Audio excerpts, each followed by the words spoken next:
च मनोरथाः नमाधवसमो देवो न च मध्वसमो गुरुः न तद्वाक्यसमं शास्त्रं न च तस्य समः पुमान् माता च कमला देवी युधा देवो जनार्दनः बान्धवाः विष्णुभक्ताश्च स्वदेशो भुवनत्रयं प्रथमो हनुमान्नामा जिजीयो भीम एव च पूर्णप्रज्ञतृतीयस्तु भगवत्कार्यसाधकः कंसध्वंसिपदाम्भोजा संसत्त्वः ब्रह्मण्यगुरुराजाख्यो वक्तानो मानसे तं वन्दे नरसिंहतीर्थनिलयं श्रीव्यासराट् पूजितं ध्यायन्तं मनसा नृसिंहचरणं श्रीपादराजं गुरुम् अर्थिकल्पितकल्पोऽयं प्रत्यत्यगजकेसरी व्यासतीर्थगुरुर्भूयादस्मदिष्टार्थसिद्धये तपो विद्याविरक्त्यादि सद्गुणोद्घाकरानं वादिराजगुरुं वन्दे गुरुदाश्रयान्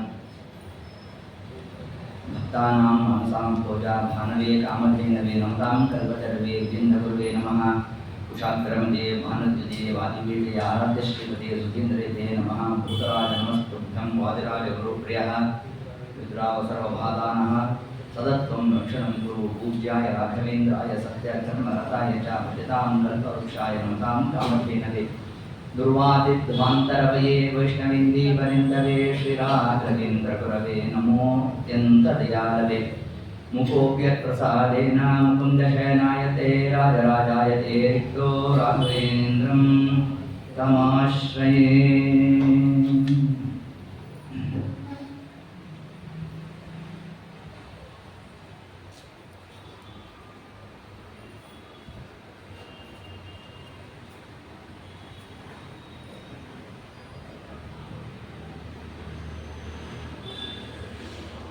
जन्माद्यस्य यतोऽन्वयादितरतः चार्थेष्वभिघ्नस्वराट् तेने ब्रह्महृदाय आदिकवये मुह्यन्ति यं सूरयः तेजो वारिमृगां यथा विनिमयो यत्र त्रिसर्गो मृषा धाम्ना स्वेन सदा निरस्तकुहकं सत्यं परं धीमहि निगमकल्पतरोर्गलितं फलं शुकमुखात् अमृतद्रवसंयुतं पिबत भागवतं रसं मालयं मुहुरहो रसिकाः भुवि भावुकाः। श्रीगुरुभ्यो नमः। हरि ओं।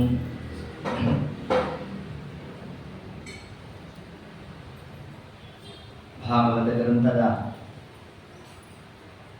ಹಿರಿಮೆ, ಅದರ ಮಹತ್ವವನ್ನು ನಿನ್ನೆಯ ದಿವಸದ ಕಥಾಭಾಗದಲ್ಲಿ ನಾವು ಚಿಂತನೆಯನ್ನು ನಡೆಸಿದ್ದೇವೆ.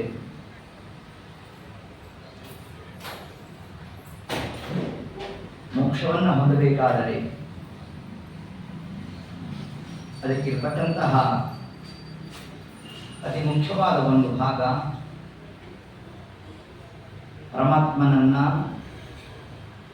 ಧ್ಯಾನವನ್ನು ಮಾಡಬೇಕು. ಇದನ್ನೇ ಭಾಗವತದಲ್ಲಿ ಅದ್ಯಾಪಿ ಮಂಗಳ ಶ್ಲೋಕದಲ್ಲಿ ತಿಳಿಸ್ತಾ ಸತ್ಯಂ ಪರಂ ಧೀಮಹಿ. ಪರಮಾತ್ಮ ಎಂತವ, ಅವ ಲೋಕವಿಲಕ್ಷಣ ಅಂತ, ಅದೇ ಪರಶಬ್ದ. ಪರ ಅಂದರೆ ಲೋಕವಿಲಕ್ಷಣ, ಪರ ಅಂದರೆ ಸರ್ವೋತ್ಕೃಷ್ಟ, ಪುನಃ ಪರ ಅಂದರೆ ರಕ್ಷಕ. ಪರಮಾತ್ಮ ಲೋಕವಿಲಕ್ಷಣ ಹೇಗೆ ಅಂತಂದರೆ ಇದಕ್ಕೆ ವೇದವಾಕ್ಯದ ಅಂದರೆ ಸತ್ಯ. ನೇದಂ ಯದದಿ ಉಪಾಸತೆ, ನೇದಂ ನ ಇದಂ. ನಾವು ಲೋಕದಲ್ಲಿ ಏನೇನು ಕಾಣ್ತಾ ಇದ್ದೇವೆ ಅದು ಯಾವುದೂ ಪರಮಾತ್ಮ. ಮತ್ತೆ ಪರಮಾತ್ಮ ಯಾರು ಅಂದರೆ ಆ ಎಲ್ಲ ಪದಾರ್ಥದಲ್ಲೂ ತದಾಕಾರ ತದ್ವಾಚ್ಯ ತದ್ಭಿನ್ನತಾ ಪರಮಾತ್ಮ ತಾನಿದ್ದಾನೆ. ಈಗ ಅರ್ಥ ಮಾಡಬೇಕ ಹೊರತಾಗಿ ಇದೇ ಪರಮಾತ್ಮ ಅಂತಲ್ಲ ಅಂತ. ಇದೇ ಒಂದು ಮಾತು ತಿಳಿಸಿದ್ಯಾವುದು, ಬ್ರಹ್ಮಾಂಡವೇ ದೇವರು ಅಂದ್ಬಿಟ್ರೆ ಏನ್ ಕಥ. ಒಂದು ದಿವಸ ಬ್ರಹ್ಮಾಂಡಕ್ಕೆ ನಾಶವನ್ನು ಹೇಳ್ತೇವೆ, ಅದರಂತೆ ಪರಮಾತ್ಮನಿಗೆ ನಾವು ನಾಶವನ್ನು ಹೇಳ್ತೇವೆ. ಅದು ಆದ್ದರಿಂದ ಸರ್ವಥಾ ಏತತ್ ಕ್ರಮದಲ್ಲಿ ನಾವು ಪರಮಾತ್ಮನನ್ನ ನೈದಂ ಇದೇ ಅಂತ ನಾವು ಹಂಗೆ ಗೋಚರ ಆಗ್ತಕ್ಕಂತಹ ಪದಾರ್ಥ ಅಲ್ಲ. ಇಂತಹ ಪರಮಾತ್ಮನನ್ನ ನಾವು ಹೇಗೆ ಚಿಂತನೆ ಮಾಡಬೇಕು ಅಂತಂದ್ರೆ ಅದಕ್ಕೆ ತಿಳಿಸಿದ್ರು. ಎರಡು ಪ್ರಕಾರವಾಗಿ ದೇವರ ಚಿಂತನೆಯನ್ನು ಮಾಡಿಬಿಟ್ಟು, ಒಂದು ಭಾವರೂಪ ಮತ್ತೊಂದು ಅಭಾವರೂಪ. ಭಾವರೂಪ ಅಂದ್ರೆ ಏನು, ಅಭಾವರೂಪ ಅಂದ್ರೆ ಏನು? ಪರಮಾತ್ಮನಲ್ಲಿ ಅಭಾವ, ದೇವರಲ್ಲೂ ಅಭಾವ ಇದೆ ಅಂತ ಆಯ್ಕೆ ಹಾಗಾದ್ರೆ ಅವಶ್ಯ ಇದೆ ಅಂತ. ಏನು ಅಭಾವ ಪರಮಾತ್ಮನಲ್ಲಿ? ದೋಷಗಳ ಅಭಾವ. ಹಾಗಾದ್ರೆ ಮೊದಲಿಗೆ ಯಾವುದರ ಚಿಂತನೆ ಮಾಡಬೇಕು ನಾವು ಅಂತಂದ್ರೆ ಪರಮಾತ್ಮನಲ್ಲಿ ದೋಷ ಇಲ್ಲ, ಅದನ್ನು ಚಿಂತನೆ ಮಾಡಿ. ಇನ್ನು ಭಾವ, ಪರಮಾತ್ಮನಲ್ಲಿ ಇರ್ತಕ್ಕಂಥದ್ದು ಗುಣ. ಪರಮಾತ್ಮನ ಗುಣ ಹೇಗಿದೆ? ಅನಂತ ಕಲ್ಯಾಣ ಗುಣಮಂಡಿತನಾಗಿದ್ದಾನೆ. ಹೌದಾ? ಹಾಗಾದರೆ ನಾವು ದೇವರನ್ನ ಪೂರ್ಣವಾಗಿ ತಿಳಿಬೇಕು. ಪೂರ್ಣವಾಗಿ ಪರಮಾತ್ಮನನ್ನ ತಿಳಿಲಿಕ್ಕೆ ಸಾಧ್ಯ ಇಲ್ಲ. ದೇವರನ್ನ ಪೂರ್ಣವಾಗಿ ತಿಳಿದಿಲ್ಲ ಅಂದ್ರೆ ಮೋಕ್ಷ ಹೆಂಗ್ ಸಿಗುತ್ತೆ ಅಂತ ಒಂದು ನಮಗೆ ಪ್ರಶ್ನೆ. ಪೂರ್ಣವಾಗಿ ಪೂರ್ಣನಾದ ಪರಮಾತ್ಮನನ್ನ ಪೂರ್ಣವಾಗಿ ನಾವು ತಿಳಿಯಕ್ಕಾಗ್ತಿಲ್ಲ. ಆದರೂ ನಮಗೆ ನಮ್ಮ ಜೀವನ ಪೂರ್ಣತ್ವವನ್ನ ನಾವು ಹೊಂದಿದ್ದೇವೆ. ಪೂರ್ಣತ್ವವನ್ನು ಹೊಂದೋದು ಅಂದ್ರೆ ಏನು? ಮೋಕ್ಷ ಪ್ರಾಪ್ತಿಯಿಂದ. ಅಲ್ರಿ, ಪೂರ್ಣನಾದ ಪರಮಾತ್ಮನನ್ನ ಪೂರ್ಣವಾಗಿ ನಾವು ತಿಳಿದಿಲ್ಲ ಅಂತಂದ್ರೆ ಮೋಕ್ಷಾದಿಗಳು ಹೇಗೆ ನಮ್ಗೆ ಸಿದ್ಧಿ ಆಗುತ್ತೆ ಅಂತಂದ್ರೆ ನಾವು ದೇವರನ್ನ ಪೂರ್ಣವಾಗಿ ತಿಳಿಬಹುದು ಅಂತ. ದೇವರನ್ನು ಪೂರ್ಣವಾಗಿ ಹೆಂಗ್ ತಿಳಿಯಲಿಕ್ಕೆ ಸಾಧ್ಯ? ಹೌದು. ಪರಮಾತ್ಮನ ಅನಂತ ಗುಣಗಳನ್ನ, ಅನಂತ ಗುಣದಲ್ಲಿ ಒಂದು ಗುಣವನ್ನ ಇಂದಿಗೂ ಕೂಡ ಲಕ್ಷ್ಮೀ ದೇವಿಯೂ ಕೂಡ ಎಂದುಟೋ ಅಂದಂತೆ ಎಷ್ಟಿದೆಯೋ ಅಂತ ತಾನು ಆಶ್ಚರ್ಯವನ್ನು ಪಡ್ತಾ ಇದ್ದಾಳೆ. ಬಗೆ ಬಗೆಯ ನೂತನವ ಕಾಣುತ್ತಾ ಇಷ್ಟದ ನಾವು ಹೇಳ್ತಾ ಇದ್ದೇವೆ, ಕೇಳ್ತಾ ಇದ್ದೇವೆ.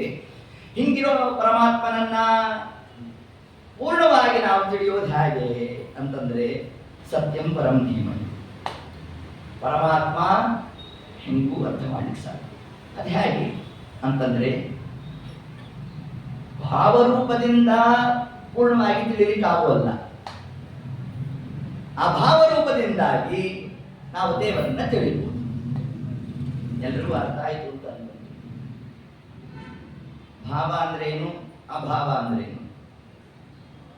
ಭಾವ ಅಂದ್ರೆ ಇರುವಿಕೆ. ಯಾವುದಿದೆ? ದೇವರ ಗುಣಗಳು. ದೇವರ ಗುಣಗಳು ಅದು ಅನಂತ. ಅದನ್ನು ನಾವು ಪೂರ್ಣವಾಗಿ ತಿಳಿಲಿಕ್ಕೆ ಆಗೋಲ್ಲ. ಹೌದಾ? ಆದರೆ ಇನ್ನೊಂದು ಅಭಾವ. ಅಭಾವ ಅಂದ್ರೆ ಏನು? ಇಲ್ಲ. ಇಲ್ಲಿ ಮಳೆಯ ಅಭಾವ, ಇಲ್ಲಿ ನೀರಿನ ಅಭಾವ. ಅಂದ್ರೆ ಏನರ್ಥ? ಇಲ್ಲಿ ನೀರಿಲ್ಲ ಅಂತ ಅರ್ಥ. ಅದರಂತೆ ದೇವರಲ್ಲಿ ಯಾವುದು ಅಭಾವ? ಅವನ ದೋಷಗಳು ಪರಮಾತ್ಮನಲ್ಲಿ ಅಭಾವ. ಈಗ ಪರಮಾತ್ಮನಲ್ಲಿ ದೋಷದ ಅಭಾವವನ್ನ ನಾವು ಪೂರ್ಣವಾಗಿ ತಿಳಿದಿದ್ದೀವೋ ಸ್ವಲ್ಪ ತಿಳಿದಿದ್ದೀವೋ? ಪೂರ್ಣವಾಗಿಯೇ ತಿಳಿಬೇಕು. ಸ್ವಲ್ಪ ಇಲ್ಲ, ನಮ್ಮಷ್ಟಿಲ್ಲ, ನಮ್ಮಷ್ಟಿರ್ಲಿಕ್ಕಿಲ್ಲ, ಚೂಡೇನೋ ಇರಬಹುದು ಅಂದ್ರೂ ಮೋಕ್ಷ ಇಲ್ಲ ಅನ್ನೋ ಸಮಸ್ಯೆ. ಹಾಗಾದ್ರೆ ಪರಮಾತ್ಮನ ಅಭಾವವಾದ ದೋಷಾದಿಗಳು ನಾವು ಪೂರ್ಣವಾಗಿ ತಿಳಿದಿದ್ದೇವೆ ಅಂದ್ರೆ ಏನಾಗಿ ಪರಮಾತ್ಮ ಪೂರ್ಣವಾಗಿ ನಮಗೆ ಗಮ್ಯನಾದ. ಆ ಕ್ರಮದಿಂದ ಮೋಕ್ಷ ನಮಗೆ ಹಿಂತೋಗ್ಬೇಕು. ಅದನ್ನ ಅರ್ಥ ಗುಣತ್ವೇನ ಪೂರ್ಣ ತಿಳಿಯಲಿಕ್ಕೆ ಸಾಧ್ಯ ಇಲ್ಲ. ಆದರೆ ಪರಮಾತ್ಮನಲ್ಲಿ ದೋಷ ಇಲ್ಲ ಅನ್ನೋ ಜ್ಞಾನ ಅದು ಪೂರ್ಣವಾಗಿದೆಯೋ ಇಲ್ವೋ ನಮ್ಮಲ್ಲಿ? ಅದು ಪೂರ್ಣವಾಗಿದೆ. ಆಗ ನಮ್ಮ ದೇವರೇನಂದ? ನೀನು ಪೂರ್ಣವಾಗಿ ತಿಳ್ಕೊಂಡೆ ಬಾ ಅಂತ. ಇದೇ ಸತ್ಯಂ ಪರಂ ಧೀಮಹಿ. ಎಷ್ಟು ಲೋಕ ವಿಲಕ್ಷಣ ಪರಮಾತ್ಮ. ಯಾರನ್ನ ಪೂರ್ಣವಾಗಿ ತಿಳಿಯಲಿಕ್ಕೆ ಸಾಧ್ಯ ಇಲ್ಲ ಅಂತ ನಾವು ಅಂತೇವೋ ನಮ್ಮ ದೇವರಂದ ನನ್ನನ್ನು ಪೂರ್ಣವಾಗಿ ತಿಳ್ಕೊಳ್ರಿ ಅಂತ. ಅದು ಸ್ವಾಮಿ ಹೆಂಗ್ ಸಾಧ್ಯನೋ ಅಂತಂದ್ರೆ ನನ್ನಲ್ಲಿ ದೋಷ ಇಲ್ಲ ಅಂತ ಪೂರ್ಣವಾಗಿ ತಿಳಿಯೋ ಅಷ್ಟು ಸಾಕು ಅಂದ ನಮ್ಮ ಸ್ವಾಮಿ.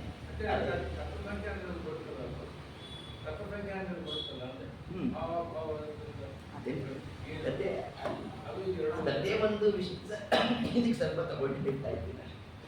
ಅಲ್ಲಿ ತಗೊಂಡಿರೋದು ಪುನಃ ಬೇರೆ ಕ್ರಮದಲ್ಲಿ ತತ್ವಸಂಖ್ಯಾನದಲ್ಲಿ ಬರ್ತಕ್ಕಂಥದ್ದು ಭಾವಾಭಾವೋ ದ್ವಿತೀಯತರದ್ದು ಅಂತ.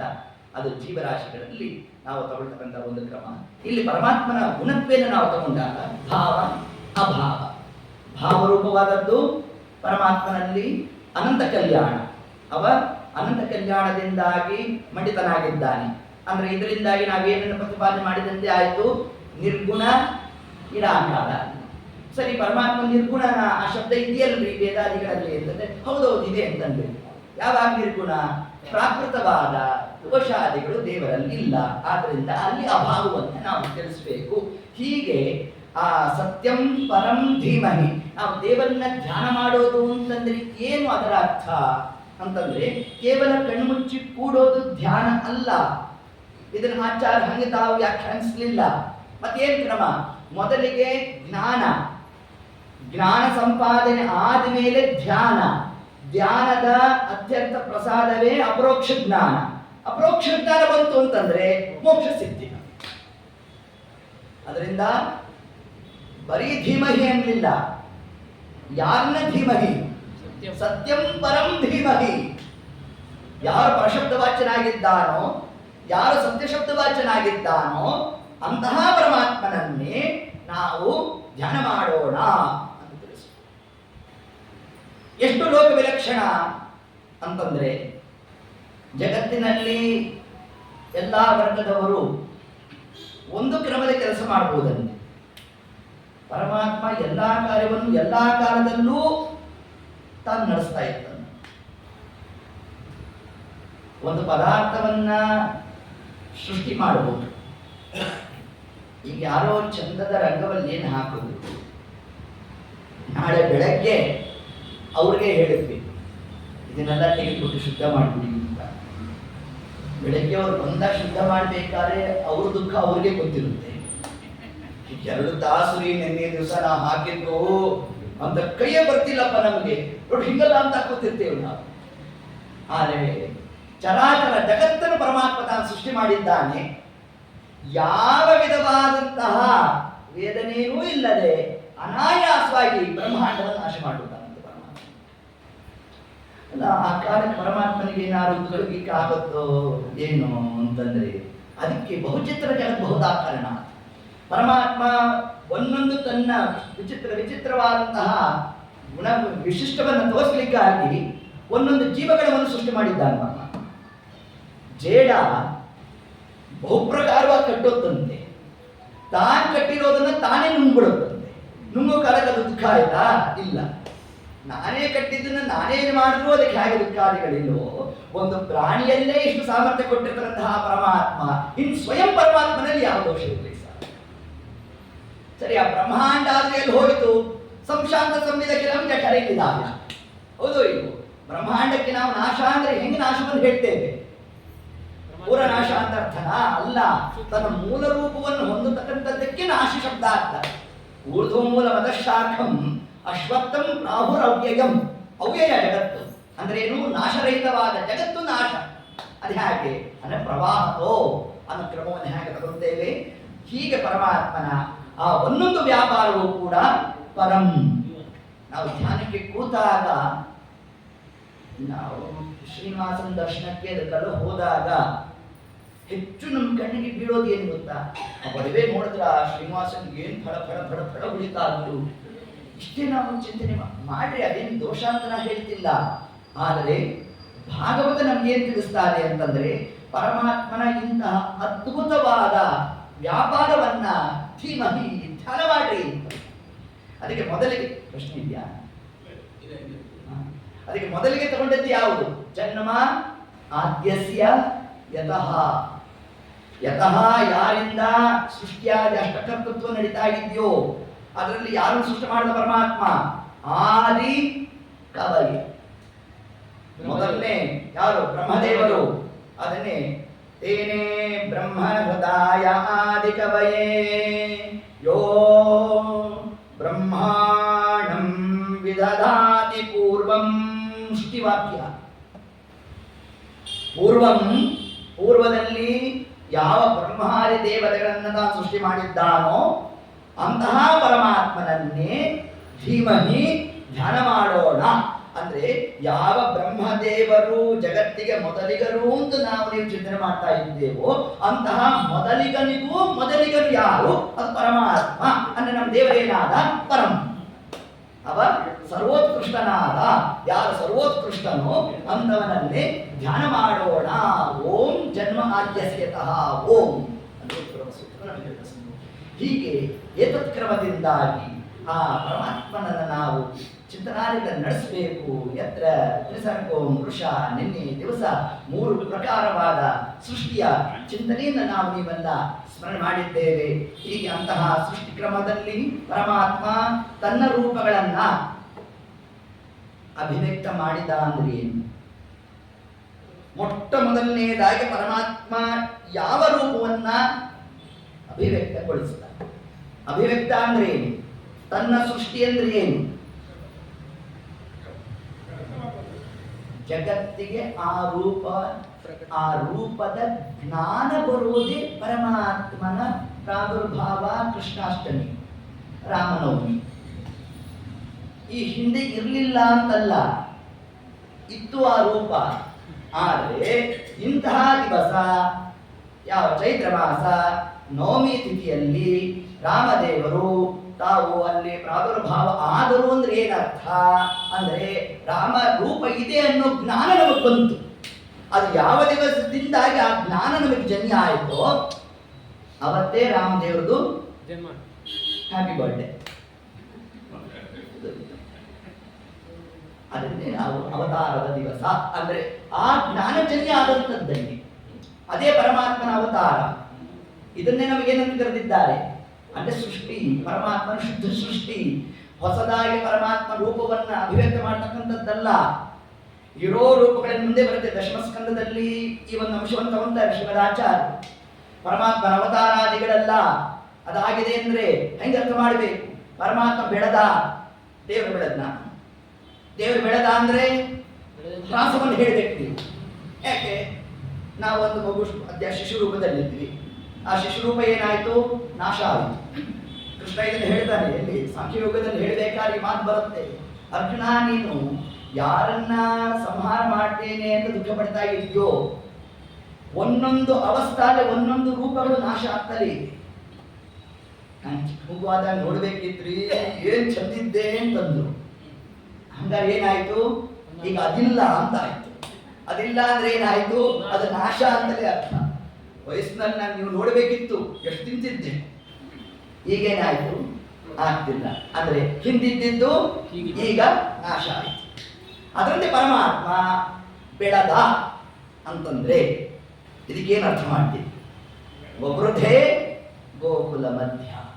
ಇದನ್ನು ತಗೊಂತಾರೆ ಆಚಾರ್ಯ ಎಲ್ಲಿ? ಯಮಕ ಭಾರತದಲ್ಲಿ ಹೇಳಬೇಕಾದ್ರೆ ಕೃಷ್ಣ ಬೆಳೆದ ಅಥವಾ ರಾಮ ಬೆಳೆದ ಅಂತಂದ್ರೆ ದೇವರು ಬೆಳೆದ್ನೋ?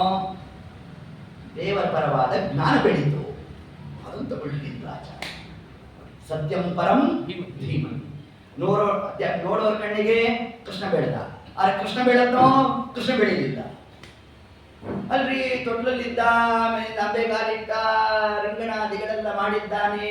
ಅದಾದ್ಮೇಲೆ ಕೃಷ್ಣ ತಪ್ಪು ಹೆಜ್ಜೆ ಇಟ್ಟ, ಇವೆಲ್ಲ ನಾವು ನೋಡಿದ್ವಲ್ಲ ಅಂತಂದ್ರೆ ಅದನ್ನೇ ಗೋಕುಲ ಮಧ್ಯೆ ನಮ್ಮ ಜ್ಞಾನ ಬೆಳೀತು. ಪರಮಾತ್ಮ ಹೆಂಗೆ ಕ್ರಮ ಅಂತಂದ್ರೆ ಎಷ್ಟೆಷ್ಟು ನಾವು ದೇವರನ್ನ ತಿಳಿತಾ ಹೋಗ್ತೇವೋ ಅಷ್ಟಷ್ಟು ದೇವರು ನಮಗೆ ಹತ್ತಿರ ಆದ. ದೇವರು ಎಷ್ಟೆಷ್ಟು ನಮಗೆ ಹತ್ತಿರ ಆದ್ನೋ ಅಷ್ಟು ದೇವರು ಎತ್ತರದಲ್ಲಿ ಇದ್ದಾನೆ ಅನ್ನೋ ಜ್ಞಾನ ಬಂತು ನಮಗೆ. ಮೊದಲಿಗೆ ಏನಾಯ್ತು? ನಾವು ಉಪನ್ಯಾಸ ಪ್ರವಚನ ಮಾತು ಸಂಘಕ್ಕೆ ಬರೋ ಪೂರ್ವದಲ್ಲಿ ಉತ್ಸವಾದಿಗಳಲ್ಲಿ ಹರಿಸರ್ವೋತ್ತಮ ಅಂತ ಕೂಗಿದ್ದಾಯಿತು ನಾವು.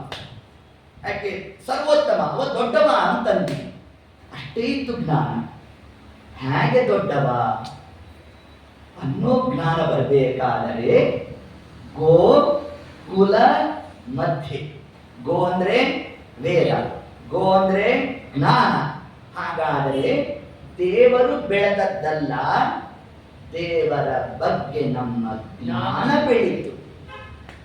ಜ್ಞಾನ ಬೆಳೆದಾಗ ಏನಾಯಿತು? ನಮಗೆ ದೇವರು ಇಷ್ಟು ಎತ್ತರದಲ್ಲಿದ್ಯಾ ಅಂತ ತೋರಿತು. ಒಂದು ಸತಿ ಎತ್ತರದಲ್ಲಿದ್ರೂ ಕೂಡ ದೇವರು ಅನ್ನೋ ಜ್ಞಾನನೇ ಕೊಡಲು ಅಂದ್ರೆ ಕೃಷ್ಣಾವತಾರದಲ್ಲಿ ಪರಮಾತ್ಮ ತಾನು ಮೊದಲಿಗೆ ವಿಶ್ವರೂಪ ಯಾರನ್ನು ತೋರಿಸ್ದ? ದುರ್ಯೋಧನನಿಗೆ. ದುರ್ಯೋಧನ ಅಂದ್ರೆ ಇದೇನು ದೊಡ್ಡದಲ್ಲ, ಅಣಿಮಾದಿ ಅಷ್ಟಸಿದ್ಧಿ ಅಷ್ಟೇ, ಇದು ನಾವು ಬೇಕಾದ್ರೆ ಮಾಡ್ಬೋದು ಅಂತ.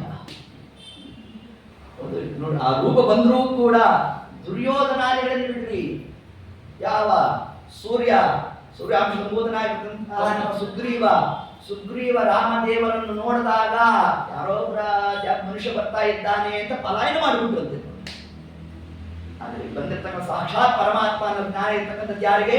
ಮುಖ್ಯ ಪ್ರಾಣದೇವರಿಗೆ. ಹೌದು, ಅದರಂತೆ ಪರಮಾತ್ಮನ ರೂಪಾದಿಗಳು ದೇವತೆಗಳಿಗೆ ಸರ್ವಕಾಲಿಕವಾಗಿ ಗೋಚರ ಆಗೋಲ್ಲ ಅಂತ ತಿಳಿಸ್ತಾರೆ.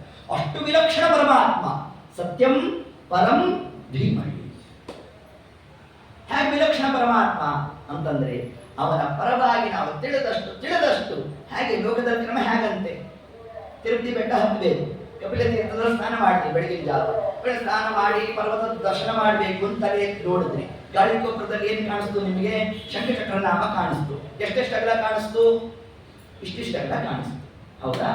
ಈಗ ನೀವು ಬೆಟ್ಟವನ್ನು ಹತ್ಕೊಂಡು ಹೋದ್ರಿ, ಗಾಳಿ ಗೋಪುರದ ಹತ್ರ ಹೋದ್ರಿ, ಹೋಗಿ ನೋಡಿದಾಗ ಇಷ್ಟಿಷ್ಟಿದ್ದು ಶಂಖಚಕ್ರ ನಾಮ ಇಷ್ಟಿಷ್ಟು ಅಗಲ ಕಾಣಿಸ್ತು. ಹಾಗಾದ್ರೆ ಶಂಖಚಕ್ರ ನಾಮ ಬೆಳೀತೋ ನಾವದ ಹತ್ರ ಹೋದ್ವಿ ಹೊರತಾಗಿ ಆ ಶಂಖಚಕ್ರ ನಾಮ ಇದ್ದಷ್ಟೇ ಇದೆ. ಹೇಗೋ ಪರಮಾತ್ಮ ಸರ್ವಕಾಲಿಕವಾಗಿ ಏಕಪ್ರಕಾರನಾಗಿದ್ದಾನೆ, ಅವರವರ ಯೋಗ್ಯತಾನುಸಾರ ಪರಮಾತ್ಮ ಅವರಿಗೆ ಗಮ್ಯನಾಗ್ತಾನೆ. ಸತ್ಯಂ ಪರಂ ಧೀಮಹಿ. ಪರಮಾತ್ಮ ಲೋಕವೇ ಲಕ್ಷಣ. ಈ ಕ್ರಮದಲ್ಲಿ ಆ ಒಂದೊಂದು ಪರಮಾತ್ಮನ ಅಚಿಂತ್ಯ ವ್ಯಾಪಾರವನ್ನ ಸ್ಮರಣೆ ಮಾಡತಕ್ಕಂಥದ್ದೇ ಧ್ಯಾನ. ಧ್ಯಾನ ಅಂತಂದ್ರೆ ಕೇವಲ ಒಂದು ಸ್ಥಳದಲ್ಲಿ ಕೂತು ಮಾಡುವುದು ಇದಿಷ್ಟೇ ಧ್ಯಾನ ಅಲ್ಲ. ಕಂಡಲ್ಲಿ ವಿಶ್ವರೂಪ ಕಾಮ. ಪ್ರತಿಯೊಂದು ಪದಾರ್ಥದಲ್ಲೂ ದೇವರನ್ನ ಕಾಣಲಿಕ್ಕೆ ಪ್ರಯತ್ನವನ್ನು ಪಡಬೇಕಂತೆ. ಹಂಗೆ ನಾವು ಪಡತಕ್ಕಂಥದ್ದನ್ನೇ ಧ್ಯಾನ. ಇಷ್ಟು ಅಂಶವನ್ನ ಪರಮಾತ್ಮ ತಾನು ತನ್ನ ಪರವಾಗಿ ತಿಳಿಸ್ಕೊಟ್ಟಿರ್ತಕ್ಕಂಥದ್ದು. ಎಷ್ಟು ಹೇಳ್ತಾ ಈ ಪರಶಬ್ದ ವಾಚನಾದ ಪರಮಾತ್ಮನನ್ನೇ ನಾವು ಧ್ಯಾನಾದಿಗಳನ್ನ ನಡೆಸಬೇಕು. ಇವನನ್ನು ನಾವು ತಿಳಿಬೇಕಾದರೆ ಅನ್ವಯ ಯಾವುದರಿಂದ? ವೇದ ಮತ್ತು ಅಪೌರುಷವಾಗಿರತಕ್ಕಂತಹ ಎಲ್ಲ ಉಪನಿಷತ್ತುಗಳು, ವೇದವಾನ್ಮಯ. ಅದರಿಂದಾಗಿ ಪರಮಾತ್ಮ ಗಮ್ಯನಾಗಿದ್ದಾನೆ. ಆಮ್ನಾಯಕ ವೇದ್ಯೋ ಹರಿಃ. ಅದರಿಂದ ಪರಮಾತ್ಮ ಗಮ್ಯ. ಇತರ ಕಷ್ಟ. ಇತರ ಅಂತಂದ್ರೆ ಯಾವುದಿಲ್ಲ? ಅಧ್ಯಾಪಿ ಯುಕ್ತಿಶಾಸ್ತ್ರ, ಅದೇ ಪೌರುಷೇಯ. ಯುಕ್ತಿಶಾಸ್ತ್ರದಲ್ಲಿ ಬರ್ತಕ್ಕಂಥದ್ದು ಆ ವೇದಾದಿಗಳಿಗೆ ನಿರ್ಣಾಯಕ ಸ್ಥಾನದಲ್ಲಿರ್ತಕ್ಕಂಥದ್ದೇ ಬ್ರಹ್ಮಸೂತ್ರಗಳು. ಆ ಬ್ರಹ್ಮಸೂತ್ರಕ್ಕೆ ವ್ಯಾಖ್ಯಾನ ರೂಪ ಹೊರಟಿರತಕ್ಕಂತಹ ಉಳಿದಂತಹ ಎಲ್ಲ ಪುರಾಣಗಳು ಅದೆಲ್ಲವೂ ಕೂಡ ನಮಗೆ ಯುಕ್ತಿಶಾಸ್ತ್ರ. ಅರ್ಥ ಮಾಡ್ತಾ ನಾವು ದೇವರನ್ನು ಹೊಂದಬೇಕು. ಅದರಲ್ಲಿ ಅನ್ವಯ ಆ ಪರಮಾತ್ಮನ ಬಗ್ಗೆ ನಾವು ತಿಳಿಬೇಕಾದರೆ ಕೇವಲ ಜ್ಞಾನದಿಂದ ಮಾತ್ರ ಪರಮಾತ್ಮ ಗಮ್ಯನಾಗುವಲ್ಲ ನಮಗೆ. ಅದಕ್ಕೆ ಪೂರ್ವಭಾವಿಯಾಗಿ ಸ್ವಉಚಿತವಾದ ಕರ್ಮದ ಅನುಷ್ಠಾನವೂ ಬೇಕು ಅನ್ನುವಲ್ಲ. ಶ್ರೀಮದಾಚಾರ್ಯರು ದ್ವಾದಶ ಸ್ತೋತ್ರದಲ್ಲಿ ಇದನ್ನು ತಿಳಿಸ್ತಾರೆ. ಪುರು ಭುಂಶ್ವಚ ಕರ್ಮ ನಿಜಂ. ನಮ್ಮ ಯೋಗ್ಯತೆಗೆ ಅನುಗುಣವಾದ ಮತ್ತು ನಮ್ಮ ವರ್ಣಾಶ್ರಮಕ್ಕೆ ಉಚಿತವಾದ ಕರ್ಮವನ್ನ ಕುರು ಮಾಡು. ಅಷ್ಟಕ್ಕೆ ಬಿಡುವುದಲ್ಲ. ಹರಿಪಾದ ವಿನಮ್ರ ದಿಯಾಸತಂ. ಅದರ ಜೊತೆಗೆ ಭಗವದ್ ಧ್ಯಾನವನ್ನು ಮಾಡಿ. ಎರಡೂ ಕಡೆಯಿಂದಾಗಿ ನಾವು ಹೋದಾಗ ಮಾತ್ರ ಪರಮಾತ್ಮನ ವಿಷಯಕವಾಗಿ ನಮಗೆ ಯಥಾರ್ಥ ಜ್ಞಾನ ಪ್ರಾಪ್ತಿ. ಅಂತಹ ಪರಮಾತ್ಮನನ್ನ ನಾವು ಹೊಂದಬೇಕಾದ್ರೆ ಭಾಗವತ ತಾನು ತಿಳಿಸ್ತಾರೆ ನಮಗೆ. ಧರ್ಮ ಪ್ರೋಜಿತ ಕೈತವೋತ್ತ ಪರಮೋ ನಿರ್ಮತ್ಸರಾಣಾಂ ಸತಾಂ. ಒಂದು ಗ್ರಂಥಕ್ಕೆ ನಾವು ಪ್ರವೇಶ ಮಾಡಬೇಕಾದ್ರೆ 4 ಲಕ್ಷಣ ಇದೆ. ಅನುಬಂಧ, ಚತುಷ್ಟಯ. ಅದರಲ್ಲಿ ವಿಷಯ ಯಾವುದು? ವಿಷಯ ಭಾಗವತ ಧರ್ಮವೇ ವಿಷಯ. ಭಾಗವತ ಧರ್ಮ ನಮಗೇನು ತಿಳಿಸುತ್ತೆ ನೋಡಿ. ಕೇವಲ ವಿಷಯ ನೀವು ಧರ್ಮವನ್ನ ಪ್ರತಿಪಾದನೆ ಮಾಡುತ್ತೆ ಅಂತಂದ್ರೆ ಅದಕ್ಕೆ ನಮಗೆ ಪ್ರತ್ಯೇಕವಾದ ಗ್ರಂಥ ಇದೆ, ಧರ್ಮಶಾಸ್ತ್ರಾದಿಗಳಿಗೆ. ಆದರೆ ವಿಶೇಷವಾಗಿ ಭಾಗವತ ಏನಂತ ನಿರೂಪಣೆ ಮಾಡುತ್ತೆ ಅಂತಂದ್ರೆ ಅದಕ್ಕೆ ತಿಳಿಸ್ತಾರೆ ನಮಗೆ ಕೈತವೋತ್ತ ಪರಮು. ಕೈತವ ಅಂದ್ರೆ ಕಾಪಟ್ಯ. ಕಾಪಟ್ಯಾದಿಗಳನ್ನು ಬಿಡಬೇಕು. ಯಾವುದು ಕಾಪಟ್ಯ ಅಂತಂದ್ರೆ ವ್ಯಾಜಭಕ್ತಿ. ವ್ಯಾಜಭಕ್ತಿ ಅಂತಂದ್ರೆ ಸ್ತೋತ್ರ ಮಾಡೋದು, ಏನಾರು ಕೊಡಿಸೋ, ಮೊನ್ನೆ ಆರಾಧನೆ ನಮಸ್ಕಾರ ಹಾಕೋದ್ನೋ ಇಲ್ವೋ, ಅನುಗ್ರಹ ಹಿಂಗೆ ಇದನ್ನೇನಂದ್ರು ವ್ಯಾಜಭಕ್ತಿ. ಆದ್ರೆ ಎಂತಹ ಭಕ್ತಿ ಕಡೆಗೆ ಭಾಗವತ ನಮ್ಮನ್ನು ಕರ್ಕೊಂಡು ಹೋಗುತ್ತೆ ಅಂದ್ರೆ ನಿರ್ವ್ಯಾಜ ಭಕ್ತಿ. ನಿರ್ವ್ಯಾಜ ಭಕ್ತಿ ಅಂತಂದ್ರೆ ಎಂತಹ ಕಾಲಕ್ಕೂ ಕೂಡ ಪರಮಾತ್ಮನಲ್ಲಿ ಸ್ವಾಮಿ ಅದುಕೊಡು ಇದುಕೊಡು ಹೇಳದಂತೆ ಮಾಡತಕ್ಕಂತಹ ಅವಸ್ಥೆ ಏನಿದೆ ಆ ಹಂತಕ್ಕೆ ಕರ್ಕೊಂಡು ಹೋಗ್ತಕ್ಕಂತಹ ಗ್ರಂಥವೇ ಶ್ರೀಮದ್ ಭಾಗವತ. ಅದರಿಂದ ಹೇಗೆ ಧರ್ಮ ಪ್ರೋಚಿತ ಕೈತವೋತ್ತಮರಮೋ, ಅದರಲ್ಲಿ ಧರ್ಮ ಅಂದ್ರೆ ಅದು ಭಾಗವತ ಧರ್ಮ. ಇದನ್ನು ಕೃಷ್ಣ ಹೇಳ್ತಾನೆ, ಎಂತಹ ಕಾಲಕ್ಕೂ ನಮ್ಮ ನಮ್ಮ ಧರ್ಮವನ್ನು ಬಿಡ್ಕೊಡುದು ಅಂತ ಪರಮಾತ್ಮ ಭಗವದ್ಗೀತೆಯಲ್ಲಿ ಹೇಳ್ತಾನೆ. ಸ್ವಧರ್ಮೇ ನಿಧನಂ ಶ್ರೇಯ. ನಮ್ಮ ಧರ್ಮವನ್ನು ಮಾಡೋ ಕಾಲಕ್ಕೆ ಪ್ರಾಣ ಹೋದ್ರೂ ಪರವಾಗಿಲ್ಲ. ಎಂತಹ ಪ್ರಸಂಗ ಬಂದರೂ ಕೂಡ ನಮ್ಮ ಧರ್ಮದಿಂದ ನಾವು ವಿಮುಖರಾಗಬಾರದು. ಸರಿ, ನೀವು ಈ ಧರ್ಮಾದಿಗಳು ಅಂತ ಏನೇನು ಹೇಳ್ತಾ ಇದ್ದೀರಲ್ಲಪ್ಪ, ಇದಕ್ಕೆಲ್ಲ ಮೂಲ ಯಾವುದು? ಯಾವುದು ಮಾನದಂಡ ಇದಕ್ಕೆ? ಒಬ್ಬೊಬ್ಬರಿಗೂ ಒಂದೊಂದು ಧರ್ಮ. ಹೌದು, ನಮಗೆ ಯಾವುದು ಧರ್ಮವೋ ಇನ್ನೊಬ್ಬನಿಗೆ ಅದು ಅಧರ್ಮ. ಮುಂದೆ ಷಷ್ಠ ಸ್ಕಂದ ಭಾಗವತದಲ್ಲಿ ಇದೇ ವಿಷಯ ಬರುತ್ತೆ. ಹೌದು, ಅಜಾಮಿಳನ ಉಪಾಖ್ಯಾನ ಬಂದಾಗ ಯಮದೂತರೆಲ್ಲ ಹೋಗಿ ಪ್ರಶ್ನೆ ಮಾಡ್ತಾರೆ ಯಮಧರ್ಮರಾಜನ್ನ, ಸ್ವಾಮಿ ನೋಡಿ ಹೀಗಾಗೋಗಿದೆ, ಯಾರು ಶಾಸನ ಯಾರು ಶಾಸನ ಮಾಡ್ತಕ್ಕಂಥವ ಯಾರು? ಇದುವರೆಗೂ ನಾವು ಪಾಶ ಹಾಕಿದ್ವಿ, ಅದು ಫೇಲ್ಯೂರ್ ಅಂತಲೇ ಇರಲಿಲ್ಲ, ಇವತ್ತು ಉಂಟಾಗೋಗಿದೆ ಅಂತ ಹೇಳಿದಾಗ ಹಾಗೆ ಯಮಧರ್ಮರಾಜ ತಾನು ತಿಳಿಸಿದ, ಸಮಸ್ತವಾದ ಪಾಪ ಪುಣ್ಯಾದಿಗಳ ವಿಮರ್ಶೆಗೆ ಮಾನದಂಡ ಯಾವುದು ಅಂತಂದ್ರೆ ಅಪೌರುಷೇಯವಾದ ವೇದ. ವೇದ ಪ್ರಣಹಿತೋ ಧರ್ಮ. ವೇದ ಏನು ತಿಳಿಸಿದೆ, ವೇದ ಏನನ್ನು ತಿಳಿಸುತ್ತೆ? ಎರಡನ್ನ ತಿಳಿಸುತ್ತೆ, ವಿಧಿ ನಿಷೇಧ. ಯಾವುದನ್ನ ಮಾಡಲೇಬೇಕು, ಯಾವುದನ್ನ ಮಾಡಬಾರದು, ಎರಡನ್ನ ಹೇಳಲಿಕ್ಕೆ ಹೊರಟದ್ದು ಯಾವುದು? ವೇದ. ಯಾವುದನ್ನು ಮಾಡಬೇಕು ಅಂತಂದ್ರೆ ಮಾತೃದೇವೋ ಭವ, ಪಿತೃದೇವೋ ಭವ, ಆಚಾರ್ಯ ದೇವೋ ಭವ, ಧರ್ಮಂ ಚರ, ಸತ್ಯಂ ವದ. ಇದನ್ನು ಮಾಡಿ. ಯಾವುದನ್ನು ಮಾಡಬಾರದು? ನ ಭೋಕ್ತವ್ಯಂ ನ ಭೋಕ್ತವ್ಯಂ ಹರಿವಾಸರೆ ನ ಭೋಕ್ತವ್ಯಂ ನ ಫಲಾಂಡುಂ ಭಕ್ಷೇತ ನಾಸುರಾಂ ಪಿಬೇತ್. ಇದನ್ನೆಲ್ಲ ಮಾಡಬೇಡ ಮಾಡಬೇಡ ಮಾಡಬೇಡ ಅಂತ ವೇದ ಹೇಳು. ನಾನು ಮಾಡ್ತೀನಿ ಅಂತಂದ್ರೆ ಯಮಧರ್ಮರಾಜ ಅಂದ, ಬನ್ನಿ ನಾನು ನಿಮಗೆ ಮಾಡ್ತೀನಿ. ಅದೇ ಧರ್ಮ. ಹಾಗಾದ್ರೆ ಧರ್ಮ ಅಂದ್ರೆ ಧರ್ಮಕ್ಕೆ ಮೂಲ ಯಾವುದು? ಅಪೌರುಷೇಯವಾದ ವೇದ. ಇದನ್ನು ಚೆನ್ನಾಗಿ ತಿಳಿದಿರ್ಬೇಕು. ನಾವು ರಾಯರ ಸ್ತೋತ್ರ ಹೇಳಬೇಕಾದ್ರೆ ಏನು ಹೇಳ್ತೇವೆ? ಸತ್ಯ ಧರ್ಮ ರಥಾಯಚ. ರಾಯರು ಯಾವ ಧರ್ಮದಲ್ಲಿ ರಥರು? ಸತ್ಯವಾದ ರಥದಲ್ಲಿ, ಸತ್ಯವಾದ ಧರ್ಮದಲ್ಲಿ.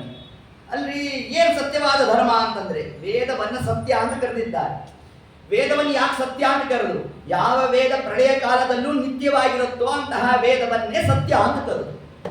ಅಂತಹ ಸತ್ಯವಾದ ವೇದಾದಿಗಳು ಏನು ಹೇಳ್ತಾ ಇದೆ, ಆ ಒಂದು ಧರ್ಮಾಚರಣೆಯಲ್ಲೇ ರಥರಾಗಿರ್ತಕ್ಕಂಥವರು ಯಾರು? ನಮ್ಮ ಮಂತ್ರಾಲರಾಯರು. ಆದ್ರಿಂದ ಅವ್ರನ್ನ ಏನಂತ ಕರೆದ್ರು? ಪೂಜ್ಯಾಯ. ನಾವು ಅದಕ್ಕೆ ಅನುಗುಣವಾಗಿ ನಡೀತಾ ಇಲ್ಲ, ಅದಕ್ಕೆ ನಾವೇನಾದ್ರು ತ್ಯಾಜ್ಯಾಯ. ಅವರು ಪೂಜ್ಯಾಯ, ನಾವು ತ್ಯಾಜ್ಯಾಯ. ನಾವು ಯಾಕೆ ತ್ಯಾಜ್ಯರು? ಧರ್ಮ ಹೇಳುತ್ತೆ ಅಂತ ಭಾರಿ ಹೇಳ್ತೇವೆ. ಕಾಲಕ್ಕೆ ದೇಶ ಕಾಲೋಚಿತರು ಮಾಡ್ಕೊಂಡು ಹೋಗೋಣಪ್ಪ ಅಂತ ಹಿಂಗಾಗುವುದು. ಆದರೆ ಕೃಷ್ಣ ತಿಳಿಸ್ತಾ ಇದ್ದಾನೆ, ಸ್ವಧರ್ಮೇ ನಿಧನಂ ಶ್ರೇಯ. ಆ ಸ್ವಧರ್ಮಾಚರಣೆ ಮಾಡಬೇಕಾದ್ರೆ ನಿಧನಂ, ಪ್ರಾಣ ಹೋದ್ರೂ ಪರವಾಗಿಲ್ಲ ಅಂತ ಸ್ವಾಮಿ. ಹೀಗೆ ಅಂತಹ ಧರ್ಮವನ್ನ ತಿಳಿಸ್ಲಿಕ್ಕೆ ಹೊರಟಂಥದ್ದೇ. ಅದನ್ನೇ ನಮಗೆ ಭಾಗವತದಲ್ಲಿ ಸುಮಾರು 30 ಧರ್ಮಗಳನ್ನ ತಿಳಿಸ್ತಾರೆ. ಅಲ್ಲಲ್ಲೇ ಪ್ರಸಂಗ ಬಂದಾಗ ಹೇಳ್ತೇನೆ. ತಿತಿಕ್ಷಾ, ಅದ್ಭುತದಯ, ಆಚಾರ್ಯ ಗೀತಾ ತಾತ್ಪರ್ಯದಲ್ಲಿ ಅಂಶವಂತ ಅಂತಾರೆ, ನಾನಾ ಜನಸ್ಯ ಶುಶ್ರೂಷ. ಯಾರು ಸತ್ಪಾತ್ರರು ಅಂತಿದ್ದಾರೆ, ಯಾವ ವರ್ಣಾಶ್ರಮದವರಾಗಿರಲಿ, ಅವರಿಗೆ ಆಪತ್ತು ಬಂದಿದೆ ಅಂತಂದ್ರೆ ಅವರ ಶುಶ್ರೂಷೆ ಮಾಡುವುದೇ ಭಾಗವತ ಧರ್ಮ ಅಲ್ಲಿ ವರ್ಣಾಶ್ರಮ ನೋಡಿ ನಾವು ಸಹಾಯ ಮಾಡ್ತಕ್ಕಂಥದ್ದಲ್ಲ. ಅವನ ಸತ್ಪಾತ್ರ ಅಂತ ನಮಗೆ ಗೊತ್ತಾಯಿತು ಅಂತಂದರೆ ಏತತ್ಕಾಲಕ್ಕೆ ನಾವು ಶುಶ್ರೂಷೆ ಮಾಡ್ತಕ್ಕಂಥದ್ದೇ ಭಾಗವತ ಧರ್ಮ. ಇಂತಹ ಒಂದು ಧರ್ಮ ಪ್ರೋಜಿತ ಕೈತವೋತ್ತ ಪರಮೋ ನಿರ್ಮತ್ಸರಾಣ ಸದಾ. ಹೀಗೆ ಭಾಗವತದಲ್ಲಿ ಧರ್ಮ ಒಂದು ಇದಾದರೆ ಮತ್ತೇನೇನು ಭಾಗವತ ತಾನು ತಿಳಿಸುತ್ತೆ ಅಂತಂದರೆ 10 ವಿಷಯಗಳನ್ನು ಪ್ರತಿಪಾದನೆ ಮಾಡುತ್ತೆ ಭಾಗವತ. ಅದ ತಿಳಿಸ್ತಾರೆ. ಅತ್ರ ಸರ್ಗೋ ವಿಸರ್ಗಶ್ಚ ಸ್ಥಾನಂ ಭೂಷಣ ಊದಯ ಮನ್ವಂತರೇ ಈಶಾನುಕಥಾ ನಿರೋಧ ಮುಕ್ತಿರಾಶ್ರಯ. ಇಷ್ಟು ಅಂಶಗಳನ್ನ ಭಾಗವತ ತಾನು ಪ್ರತಿಪಾದನೆ ಮಾಡುತ್ತೆ. ಹಾಗಾದರೆ ಭಾಗವತಕ್ಕೆ ವಿಷಯ ಎಷ್ಟು? 9. 10ನೇದು ಯಾರು ಅಂತಂದ್ರೆ ಈ 9ಕ್ಕೆ ಆಶ್ರಯದಾತನಾದ ಪರಮಾತ್ಮ. ಹೀಗೆ 10 ಕ್ರಮವನ್ನು ತಿಳಿಸಿದೆ. ಅದನ್ನು ಮೊದಲಿಗೆ ತಿಳಿಸಿದ್ಯಾವುದು ಅಂದರೆ ಸರ್ಗ. ಸರ್ಗ ವಿಸರ್ಗಶ್ಚ. ಸರ್ಗ ಅದನ್ನೇನೆ ಹೇಳಿದ್ದೇನೆ. ಸರ್ಗ ಅಂದ್ರೆ ಏನು? ಬ್ರಹ್ಮಾಂಡದ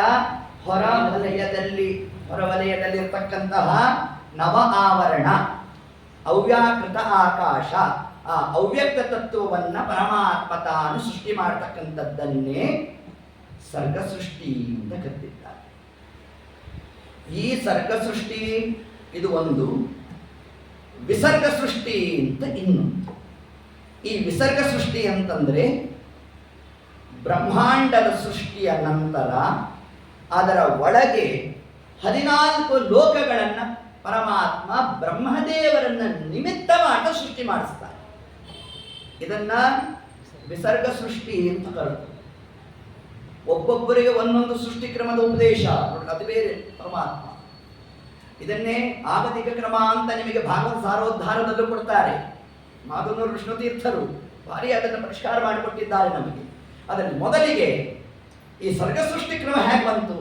ಸಾಕ್ಷಾತ್ ವಾಸುದೇವನಾಮನಾದ ಪರಮಾತ್ಮ ಬ್ರಹ್ಮದೇವರಿಗೆ ಉಪದೇಶ ಮಾಡುವುದು, ಬ್ರಹ್ಮದೇವರು ನಾರದರಿಗೆ ಉಪದೇಶ ಮಾಡಿದ್ದು, ನಾರದರು ವ್ಯಾಸರೂಪಕ್ಕೆ ಸಮರ್ಪಣೆ ಮಾಡಿದ್ದು, ವ್ಯಾಸರು ಅದರ ವಿಸ್ತಾರವನ್ನು ಮಾಡ್ತಾ ಈ ಭಾಗವತ ಗ್ರಂಥವನ್ನು ತಾವು ರಚನೆ ಮಾಡಿ ಆ ಭಾಗವತ ಗ್ರಂಥವನ್ನ ಶುಕರಿಗೆ ಉಪದೇಶ ಮಾಡಿದ್ದು, ಶುಕರು ಪರೀಕ್ಷಿತ್ ಮಹಾರಾಜರಿಗೆ ಉಪದೇಶ ಮಾಡಿದ್ದು, ಏತತ್ ಕಾಲದಲ್ಲಿ ಸೂತಾಚಾರ್ಯ ಶ್ರವಣ ಮಾಡಿದ್ದು, ಸೂತರು ಶೌನಕಾದಿಗಳಿಗೆ ತಿಳಿಸಿದ್ದು.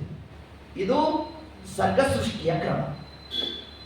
ಇನ್ನು ವಿಸರ್ಗ ಸೃಷ್ಟಿ ಇದು ಯಾರು ಯಾರಿಗೆ ಉಪದೇಶ ಮಾಡಿದ್ರು ಅಂತಂದ್ರೆ ಶೇಷಾಂತರ್ಗತನಾದ ಸಂಕರ್ಷಣ ನಾಮನಾದ ಪರಮಾತ್ಮ ತಾನು ಸನತ್ಕುಮಾರರಿಗೆ ಉಪದೇಶ ಮಾಡಿದ.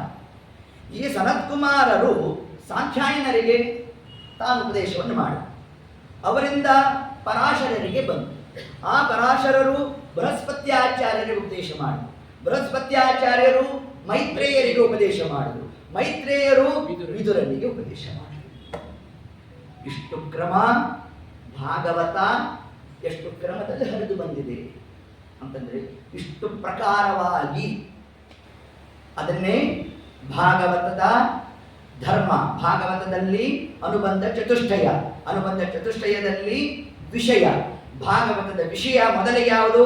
ಧರ್ಮದ ನಿರೂಪಣೆ. ಪುನಃ ಭಾಗವತದಲ್ಲಿ ವಿಷಯ ಯಾವುದು? ಅದನ್ನು ವಿಸ್ತಾರ ಮಾಡಿದ್ರೆ ಆ ವಿಷಯದಲ್ಲಿ ಅಂತಂದ್ರೆ 10 ಪ್ರಕಾರ 9 ಪರಿಷ್ಕಾರ ಮಾಡಿಕೊಟ್ಟಿದ್ದಾರೆ. ಒಂದು ಬ್ರಹ್ಮಾಂಡದ ಹೊರವಲಯದಲ್ಲಿರ್ತಕ್ಕಂತಹ ಅವ್ಯಾಕೃತ ಆಕಾಶ, ಅದನ್ನ ಪರಮಾತ್ಮ ತಾನು ಸೃಷ್ಟಿಯನ್ನು ಮಾಡಿರ್ತಕ್ಕಂಥದ್ದೇ ಸೂಕ್ಷ್ಮ ಸೃಷ್ಟಿ ಮೊದಲಾದನ್ನ ತಾನು ನಿರೂಪಣೆಯನ್ನು ಮಾಡ್ತಾ, ಇದಾದ ಮೇಲೆ ವಿಸರ್ಗ, ಅದನ್ನೇ ಅನುಸರ್ಗ ಅಂತ ಕರೆದಿದ್ದಾರೆ. 14 ಲೋಕಗಳ ಸೃಷ್ಟಿಯನ್ನು ಪರಮಾತ್ಮ ತಾನು ನಡೆಸಿದ್ದಾನೆ. ಇದಾದ ಮೇಲೆ ಸ್ಥಾನಂ. ಸ್ಥಾನ ಅಂತಂದ್ರೆ ಸೃಷ್ಟಿ ಆದಮೇಲೆ ಏನಾಗಬೇಕು? ಪಾಲನೆ ಆಗಬೇಕು. ದೇವರು ಜೀವರನ್ನ ಹೇಗೆ ರಕ್ಷಣೆ ಮಾಡ್ತಾನೆ ಅದನ್ನು ತಿಳಿಸ್ತಾನೆ. ಸ್ಥಾನ. ಆ ರಕ್ಷಣೆ ಮಾಡುವ ಕ್ರಮ ಹೇಗೆ ಅಂತ ಇದಕ್ಕೊಂದು ಅವಾಂತರ ಪ್ರಶ್ನೆ ಬಂತು. ಅದಕ್ಕೆ ಉತ್ತರ ಕೊಟ್ಟಿದ್ದೆ ಊತಯ ಅಂತ ಒಂದು ಶಬ್ದ. ಭಾಗವತ ಏನ್ ತಿಳಿಸುತ್ತೆ ಅಂತಂದ್ರೆ, ಎಲ್ಲರಿಗೂ ಪರಮಾತ್ಮ ತಾನು ಆಧ್ಯಾತ್ಮಿಕ ಸ್ಥಾನ ಸ್ಥಿತಿ ಪಾಲನೆ ಏಕ ಪ್ರಕಾರ ಅಲ್ಲ. ಆ ಜೀವರಾಶಿಗಳ ಯೋಗ್ಯತೆಯನ್ನ ನೋಡಿ ಪರಮಾತ್ಮ ತಾನು ಅವರನ್ನ ರಕ್ಷಣೆ ಮಾಡ್ತಾನೆ. ಇದನ್ನೇ ಊತಯ ಊತಿ ಅಂತ ಕರೀತಾರೆ. ಅಂದ್ರೆ ವಾಸನಾಮಯ ಶರೀರ ಪ್ರಾಪ್ತಿ. ಎಷ್ಟು ಶರೀರ ಜೀವನಿಗೆ ಬರ್ತಾ ಇರುತ್ತೆ, ಹೋಗ್ತಾ ಇರುತ್ತೆ. ಒಂದಾಗಿ 4 ಶರೀರ, ಯಾವ್ದ್ಯಾವುದು? ಸ್ವರೂಪ ದೇಹ, ಅದ್ರ ಮೇಲೆ ಲಿಂಗ ದೇಹ, ಅದ್ರ ಮೇಲೆ ಅನುರುದ್ಧ ದೇಹ, ಸ್ಥೂಲ ದೇಹ. ಈ ಸ್ಥೂಲ ದೇಹದಲ್ಲಿ ಎಷ್ಟು ಪ್ರಕಾರ, ಯಾವ್ಯಾವ ಶರೀರ ಬಂದು ಹೋಗ್ತಾ ಇರುತ್ತೆ. ಈ ಪಾಂಚಭೌತಿಕ ಶರೀರವನ್ನು ಜೀವ ತಾನು ಬಿಟ್ಟಾಗ ಉಂಗುಟ ದೇಹ ಪ್ರಾಪ್ತಿ ಆಗುತ್ತೆ. ಆ ಉಂಗುಟ ದೇಹ ಎಷ್ಟು ಕಾಲ ಇರುತ್ತೆ? ಆ ಉಂಗುಟ ದೇಹ ಈ ಶರೀರ ಅಗ್ನಿಗೆ ಸ್ಪರ್ಶ ಮಾಡೋ ತನಕ ಇರುತ್ತೆ. ಯಾವಾಗ ಅಗ್ನಿ ನೋಡಿ, ಉಂಗುಟ ದೇಹಕ್ಕೆ ಪಿಂಡ ಪ್ರದಾನ ಇಲ್ಲ ಆಯ್ತಾ. ಇನ್ನ ಯಾವಾಗ ಅಗ್ನಿ ಸ್ಪರ್ಶ ಆಯಿತು ಯಾವುದು? ಈ ಪಾಂಚಭೌತಿಕ ಶರೀರಕ್ಕೆ, ಆಗ ಉಂಗುಟ ದೇಹ ಹೊರಟೋಯಿತು. ಮರುಕ್ಷಣಕ್ಕೆ ಪ್ರಾಪ್ತವಾಗೋದೇ ಪಿಂಡಜ ದೇಹ. ಆ ಪಿಂಡಜ ದೇಹ ಎಷ್ಟು ದಿವಸ ಇರುತ್ತೆ? ಧರ್ಮೋದಕದ ತನಕ ಇರುತ್ತೆ. ಯಾವಾಗ ಆ ಶಿಲಾ ವಿಸರ್ಜನೆ ಆಯಿತು, ಯಾತನಾ ಶರೀರ ಬಂತು. ಇದು 1 ವರ್ಷ ಪರ್ಯಂತ. ಇದಾದ ಮೇಲೆ ಬರ್ತಕ್ಕಂಥ ಶರೀರ ಏನಿದೆ ಅದು ವಾಸನಾಮಯ. ಅದನ್ನೇ ಊತಯ ಶಬ್ದವನ್ನು ಹಾಕೋದು. ಯಾವುದರ ವಾಸನೆ? ಹಿಂದಿನ ಜನ್ಮಗಳ ವಾಸನೆ. ಅದನ್ನು ತಿಳಿಸು. ಯಾರ್ಯಾರಿಗೆ ಯಾವ್ಯಾವ ಶರೀರ, ಯಾವ ರೋಗ ಎಲ್ಲ ಪಂಚಮಸ್ಕಂದ ಭಾಗವತ ವಿಸ್ತಾರ ಮಾಡ್ತಾ ಹೋಗುತ್ತೆ ನಮಗೆ. ಬ್ರಹ್ಮಹತ್ಯ ಮಾಡಿದವನಿಗೆ ಕ್ಷಯರೋಗಿ ಭವೇತ್, ಕ್ಷಯರೋಗ ಪ್ರಾಪ್ತಿ. ಗೋಹತ್ಯೆ ಮಾಡಿದವನು ಕುಬ್ಜಕ ಭವೇತ್, ವಿಕಾರ ಅಂಗಗಳು ಪ್ರಾಪ್ತಿ. ಕನ್ಯಾಘಾತಿ, ಕನ್ಯಾ ಹತ್ಯೆಯನ್ನು ಮಾಡಿದರೆ ಕುಷ್ಟಿ ಭವೇತ್, ಕುಷ್ಠರೋಗ ಬರುತ್ತೆ. ತ್ರಯ ಚಂಡಾಲ ಯೋನಿ, ಈ 3 ಮಂದಿಯೂ ಕೂಡ ಚಂಡಾಲತ್ವ ಪ್ರಾಪ್ತಿಯಾಗುತ್ತದೆ. ನೋಡಿ, ಯೋನಿ ಅದು, ರೋಗ ಇಂಥದ್ದು. ಹೀಗೆ ಇದರ ವ್ಯವಸ್ಥೆ ಮಾಡ್ತಾನಲ್ಲ ಪರಮಾತ್ಮ. ಇದನ್ನೇನಂತ ಕರೆದ್ರು? ಊತಯ, ಊತಿ ಅಂತ ಕರೆದ್ರು. ವಿಷ್ಣು ಸಹಸ್ರನಾಮ ತಗೊಂಡ್ರೆ ಭೂತಕೃತ್, ಭೂತಭೃತ್, ಭೂತಾತ್ಮ, ಭೂತ ಭಾವನ. ಭೂತಕೃತ್, ಭೂತ ಅಂದ್ರೆ ಜೀವರು, ಜೀವ ಸೃಷ್ಟಿ ಮಾಡಿದ. ಆಮೇಲೆ ಭೂತಭೃತ್, ಭೃತ್ ಅಂದ್ರೆ ಬುದ್ಧಿ ರಕ್ಷಣೆ, ಧಾರಣೆ, ರಕ್ಷಣೆ ಮಾಡಿದ. ಹೆಂಗೆ ರಕ್ಷಣೆ ಮಾಡಿದ? ಭೂತ ಭಾವನ, ಜೀವರ ಯೋಗ್ಯತೆಯನ್ನು ನೋಡಿ ಪರಮಾತ್ಮ ತಾನು ಅವರಿಗೆ ರಕ್ಷಣೆಯನ್ನು ಮಾಡತಕ್ಕಂಥದ್ದು ಅಂತ ಏನು ಹೇಳಿದ್ದಾರೆ ವಿಷ್ಣು ಸಹಸ್ರನಾಮ. ಅದನ್ನ ಭಾಗವತ ತಾನು ನಿರೂಪಣೆಯನ್ನು ಮಾಡ್ತಾ ಊತಯ ಊತಿ, ಈ ಜನ್ಮದಲ್ಲಿ ನಮಗಿಂತಹ ಶರೀರ ಬಂದಿದೆ ಅಂತಂದ್ರೆ ಎಷ್ಟು ಜನ್ಮದ ಪುಣ್ಯ ಬಂದೊದಗಿತು, ಎಷ್ಟು ಧನ್ಯರು ಎಮ್ಮ ಹಿರಿಯರು, ಎಷ್ಟು ದೇವತೆಗಳು ಎಮಗೆ ಹರಸಿದರು, ದೃಷ್ಟಿಗೋಚರ ನಮಗಾಸವಿತ್ತಲವಲ್ಲ ಅಂತ. ಸಾಧನಾ ಶರೀರವಿದು ನೀ ದಯದಿ ಕೊಟ್ಟಿದ್ದು ಸಾಧಾರಣವಲ್ಲವೋ ಸಾಧುಪ್ರಿಯನೇ. ಇಂತಹ ಸಾಧನಾ ಶರೀರ, ಈ ಮನುಷ್ಯ ದೇಹ ಬರೋದೇ ಕಷ್ಟ. ಅದರಲ್ಲಿ ಪುನಃ ಇಂತಹ ಈ ಒಂದು ಆಚಾರ ಪರಂಪರೆಯಲ್ಲಿ ಬರೋದು ಇನ್ನಷ್ಟು ದುರ್ಲಭ. ಅದೇನೋ ಬಂದಿರುತ್ತೆ, ಮಾತು ಸಂಘದ ಒಳಗಡೆ ಎಂಟ್ರಿ ಕೊಡಬೇಕು ಅಂದ್ರೆ ಇನ್ನಷ್ಟು ಜನ್ಮದ ಸಾಧನೆ. ನರಜನ್ಮ ಬರುವುದೇ ಕಷ್ಟ, ಇದನ್ನರಿತು ನೋಡಲು ವಿಪ್ರತ್ವವು ಶ್ರೇಷ್ಠ. ಮರಳಿ ಬಾಹೋದೇ ಉತ್ಕೃಷ್ಟ, ನಮ್ಮ ಮರುತಾನ ಮತವ, ನಮ್ಮ ಮಧ್ವರ ಮತವ ಹೊಂದುವುದೇ ದುರ್ಘಟ. ಕೇಳಲವು ಮರ್ಕಾಟ, ಕೇಳಲವು ಮರ್ಕಾಟ. ಎಚ್ಚೆತ್ತು ಇರು ಗಂಡ್ಯ ಮನವೇ. ಏನು ದಾಸರಾಗಿ ಶಬ್ದ, ಎಚ್ಚರಿಕೆ ಗಂಡ ಬರ್ತಾ ಇದ್ದಾರಂತೆ. ಮನುಷ್ಯ ಜನ್ಮ ಬರುವುದೇ ಅತ್ಯಂತ ದುರ್ಲಭ. ಇದನ್ನೇ ಮುಂದೆ ಸಪ್ತಮ ಸ್ಕಂದ ಪ್ರಹ್ಲಾದರಾಜ ವಿಸ್ತಾರ ಮಾಡ್ತಾರೆ ಈ ಶಬ್ದವನ್ನ. ಕೌಮಾರ ಆಚರೇತ್ ಪ್ರಾಜ್ಞಃ ಧರ್ಮ ಭಾಗವತಾನಿಹ ಅಲ್ಲಿ ಹೇಳ್ತಾರ ಮಾತು. ಹೀಗೆ ಇಂತಹ ಮನುಷ್ಯ ಜನ್ಮಾದಿಗಳು ಪರಮಾತ್ಮ ನಮಗೆ ಕೊಟ್ಟಿದ್ದಾನೆ ಅಂತಂದ್ರೆ ನೋಡಿ, ಭಾಗವತದ ಧರ್ಮ ವಿಷಯ ಯಾವುದು ವಿಷಯ ಇಲ್ಲಿ? ಭೂತಯ ಅಂದ್ರೆ ವಾಸನಾಮಯ ಶರೀರ ಪ್ರಾಪ್ತಿ. ಈ ಶರೀರ ಬರಬೇಕಾದ್ರೆ ಹಿಂದಿನ ಜನ್ಮದಲ್ಲಿ ಅನೇಕ ಸಾಧನಾ ವಿಶೇಷ ನಡೆದಿರುತ್ತೆ. ಮುಂದಿನೂ ಕೂಡ ಇಂಥದ್ದೇ ಜನ್ಮ ಬರಬೇಕು ಅಂತಂದ್ರೆ ಈ ಜನ್ಮದಲ್ಲಿ ಸಾಧನಾ ವಿಶೇಷ ನಡಿಬೇಕು. ನೋಡ್ರಿ, ಅದು ವಿಷಯ. ಭೂತಯ ಅಂದ್ರೆ ನಮ್ಮ ಕರ್ಮಗಳಿಗೆ ಅನುಗುಣವಾದ ಶರೀರ ಪ್ರಾಪ್ತಿ. ಇಷ್ಟನ್ನು ಹೇಳ್ತಾ ಈಶಾನು ಕಥಾ ಭಾಗವತದಲ್ಲಿ ಮತ್ತೇನೇನು ಸೇರಿಸಿದ್ದಾರೆ? ಈಶ ಅವನನ್ನ ಅನುಸರಿಸಿ ಇರ್ತಕ್ಕಂತಹ ಭಕ್ತರು, ಭಗವಂತ ಭಗವತ್ ಭಕ್ತರ ಕಥೆಯ ಮೇಲನವೇ ಶ್ರೀಮದ್ ಭಾಗವತ ಗ್ರಂಥ. ಇಷ್ಟನ್ನು ಹೇಳ್ತಾ ನಿರೋಧಯ ಲಯ ಕಾರ್ಯ. ಪರಮಾತ್ಮ ಸೃಷ್ಟಿ ಸ್ಥಿತಿ ಲಯ ಕಾರಣ ಗೋವಿಂದ ಅಂದ್ಬಿಟ್ಟು ದಾಸರಾಯ. ಇದೆಲ್ಲ ಭಾಗವತ ಧರ್ಮಗಳು ಏನಿದೆ ಅದನ್ನ ಲಯ ಕಾರ್ಯವನ್ನು ಪರಮಾತ್ಮ ಹೇಗೆ ನಡೆಸ್ತಾನೆ ಅಂತಂದ್ರೆ, ಅವರರು ವರರಲ್ಲಿ ತಾವು ಲಯವನ್ನು ಹೊಂದಬೇಕು. ಅವರನ್ನು ಒಂದು ಚಿಕ್ಕವರು ದೊಡ್ಡವರಲ್ಲಿ ಲಯ ಹೊಂದಬೇಕು. ಹೇಗೆ ಯಮಧರ್ಮರಾಜ ತಾನು ಯಾರ ಲಯ ಹೊಂದಬೇಕು? ಕಾಮನಲ್ಲಿ ಲಯ ಹೊಂದಬೇಕು. ಕಾಮ ವಾಮದೇವನಲ್ಲಿ ಲಯ ಹೊಂದಬೇಕು, ಅಂದ್ರೆ ರುದ್ರದೇವರು. ಈ ವಾಮದೇವ ವಾಯುದೇವರಲ್ಲಿ ಲಯ ಹೊಂದಬೇಕು. ಈ ವಾಯುದೇವರು ಲಕ್ಷ್ಮೀ ದ್ವಾರ ವಾಸುದೇವನಲ್ಲಿ ಲಯ ಹೊಂದಬೇಕು. ವಾಸುದೇವ ಏಕೋ ನಾರಾಯಣ ಇದಮಗ್ರಮಾಸೀತ್ ನ ಬ್ರಹ್ಮ ನ ಚ ಶಂಕರ. ಯಾರು ಇಲ್ಲದೇರೋ ಕಾಲದಲ್ಲೂ ಪರಮಾತ್ಮ ಇರ್ತಾನೆ ಯಾರೋ ಸತ್ಯಂ ಪರಂ ಧೀಮ. ಪರಮಾತ್ಮ ಲೋಕ ವಿಲಕ್ಷಣ. ಹೇಗೆ ಲೋಕ ವಿಲಕ್ಷಣ ಪರಮಾತ್ಮ ಅಂತಂದ್ರೆ ಅವನು ಎಲ್ಲರನ್ನೂ ತನ್ನ ಉದರದ ಒಳಗೆ ಸೇರಿಸ್ಕೊಂತಾನಂತೆ. ಸಂಶಾಂತ ಸಂವಿದ ಅಖಿಲಂ ಜಠರೇ ನಿಧಾನ ದೀಕ್ಷಾ ಬಭುವ. ನೋಡ್ತಾನಂತ ಪರಮಾತ್ಮ ಒಂದ್ಸತಿ ಎಲ್ಲರನ್ನು ತನ್ನ ಉದರದ ಒಳಗೆ ಪ್ರವೇಶ ಮಾಡಿಸಿಕೊಂಡು ಲಯ ಕಾರ್ಯ ಎಲ್ಲ ಆದ್ಮೇಲೆ ದೃಷ್ಟ್ವಾಸ ಚೇತನ ಗಣ ಎಲ್ಲರೂ ಮಲಗಿದ್ದಾರ ಅಂತ ನೋಡ್ತಾರಂತೆ. ಇದರಲ್ಲಿ ಒಂದಿಷ್ಟು ಹಠ ಮಾಡೋ ಹುಡುಗರು ಇರ್ತಾರೆ. ಅವರೇ ರುಜುಗಣ ವಾಯುದೇವರು, ಈಗಿನ ಬ್ರಹ್ಮದೇವರು, ಮುಕ್ತ ಬ್ರಹ್ಮರು ಯಾರ್ಯಾರಿದ್ದಾರೆ ಅವರೆಲ್ಲ ಮಲಗೋದೇ ಇರುವಂತೆ ಆ ಕಾಲದಲ್ಲಿ ಪರಮಾತ್ಮನನ್ನ ಮಾನಸ ಚಿಂತನೆಯಿಂದ ನಡೆಸ್ತಾ ಇರ್ತಾರೆ ಅಂತ ಹೇಳ್ತಾರೆ. ಹೀಗೆ ಒಟ್ಟಾರೆ ಆ ಸಮಸ್ತವಾದ ಚರಾಚರ ಜಗತ್ತನ ಪರಮಾತ್ಮ ತಾನು ಲಯವನ್ನ ಮಾಡ್ತಾನೆ. ಆ ಲಯದ ಪ್ರಕರಣವನ್ನೇ 12ನೇ ಸ್ಕಂದ ಭಾಗವತದಲ್ಲಿ ಕೊನೆ ಘಟ್ಟ ಯಾರಿಗೆ ತೋರಿಸ್ತಾನೆ ಪರಮಾತ್ಮ? ಮಾರ್ಕಂಡೇಯ ಋಷಿಗಳಿಗೆ ತೋರಿಸ್ತಕ್ಕಂಥದ್ದೇನಿದೆ ಆ ಲಯ ಚಿಂತನೆ ನೋಡ್ರಿ, ಅದನ್ನು ಸೇರಿಸಿದ್ದೇನೆ ಅಂತ ಪರಮಾತ್ಮ. ಹೀಗೆ ಲಯ ಅದನ್ನೇ ನಿರೋಧಯ, ನಿರೋಧವನ್ನ ಅಂದ್ರೆ ಲಯ ಕಾರ್ಯವನ್ನು ಪರಮಾತ್ಮ ತಾನು ಮಾಡ್ತಾನೆ ಅನ್ನೋ ಅಂಶವನ್ನು ಹೇಳ್ತಾ ಇನ್ನು ಮುಂದೆ ಮುಕ್ತಿ ಮೋಕ್ಷವನ್ನು ಕೊಡ್ತಕ್ಕಂಥವನು ಪರಮಾತ್ಮನೇ. ವಿಷ್ಣುರ್ಹಿ ದಾತ ಮೋಕ್ಷಸ್ಯ ವಾಯುಶ್ಚ ತತ್ ಅನುಜ್ಞಯ. ವಾಯುದೇವರು ಶಿಫಾರಸ್ ಮಾಡ್ತಾರೆ ಹೊರತಾಗಿ ಮೋಕ್ಷ ಕೊಡ್ತಕ್ಕಂಥವ ಯಾರು? ಅದು ಕೇವಲ ಪರಮಾತ್ಮ ಮಾತ್ರ. ಇಷ್ಟು ಅಂಶವನ್ನ ಈ ಎಲ್ಲಾ 9 ಕೂಡ ಆಶ್ರಯ ಪರಮಾತ್ಮನನ್ನೇ ಆಶ್ರಯ ಹೊಂದಿದೆ. ಇಷ್ಟು ಅಂಶವನ್ನು ಪ್ರತಿಪಾದನೆ ಮಾಡೋದೇ ಭಾಗವತದ ವಿಷಯ. ಇಷ್ಟು ಚೆನ್ನಾಗಿ ತಿಳಿದಿದ್ವಿ. ಹೀಗೆ ಈ ಕ್ರಮದಿಂದ ಧರ್ಮ ಪ್ರೋಜಿತ ಕೈತವೋತ್ತ ಪರಮೋ.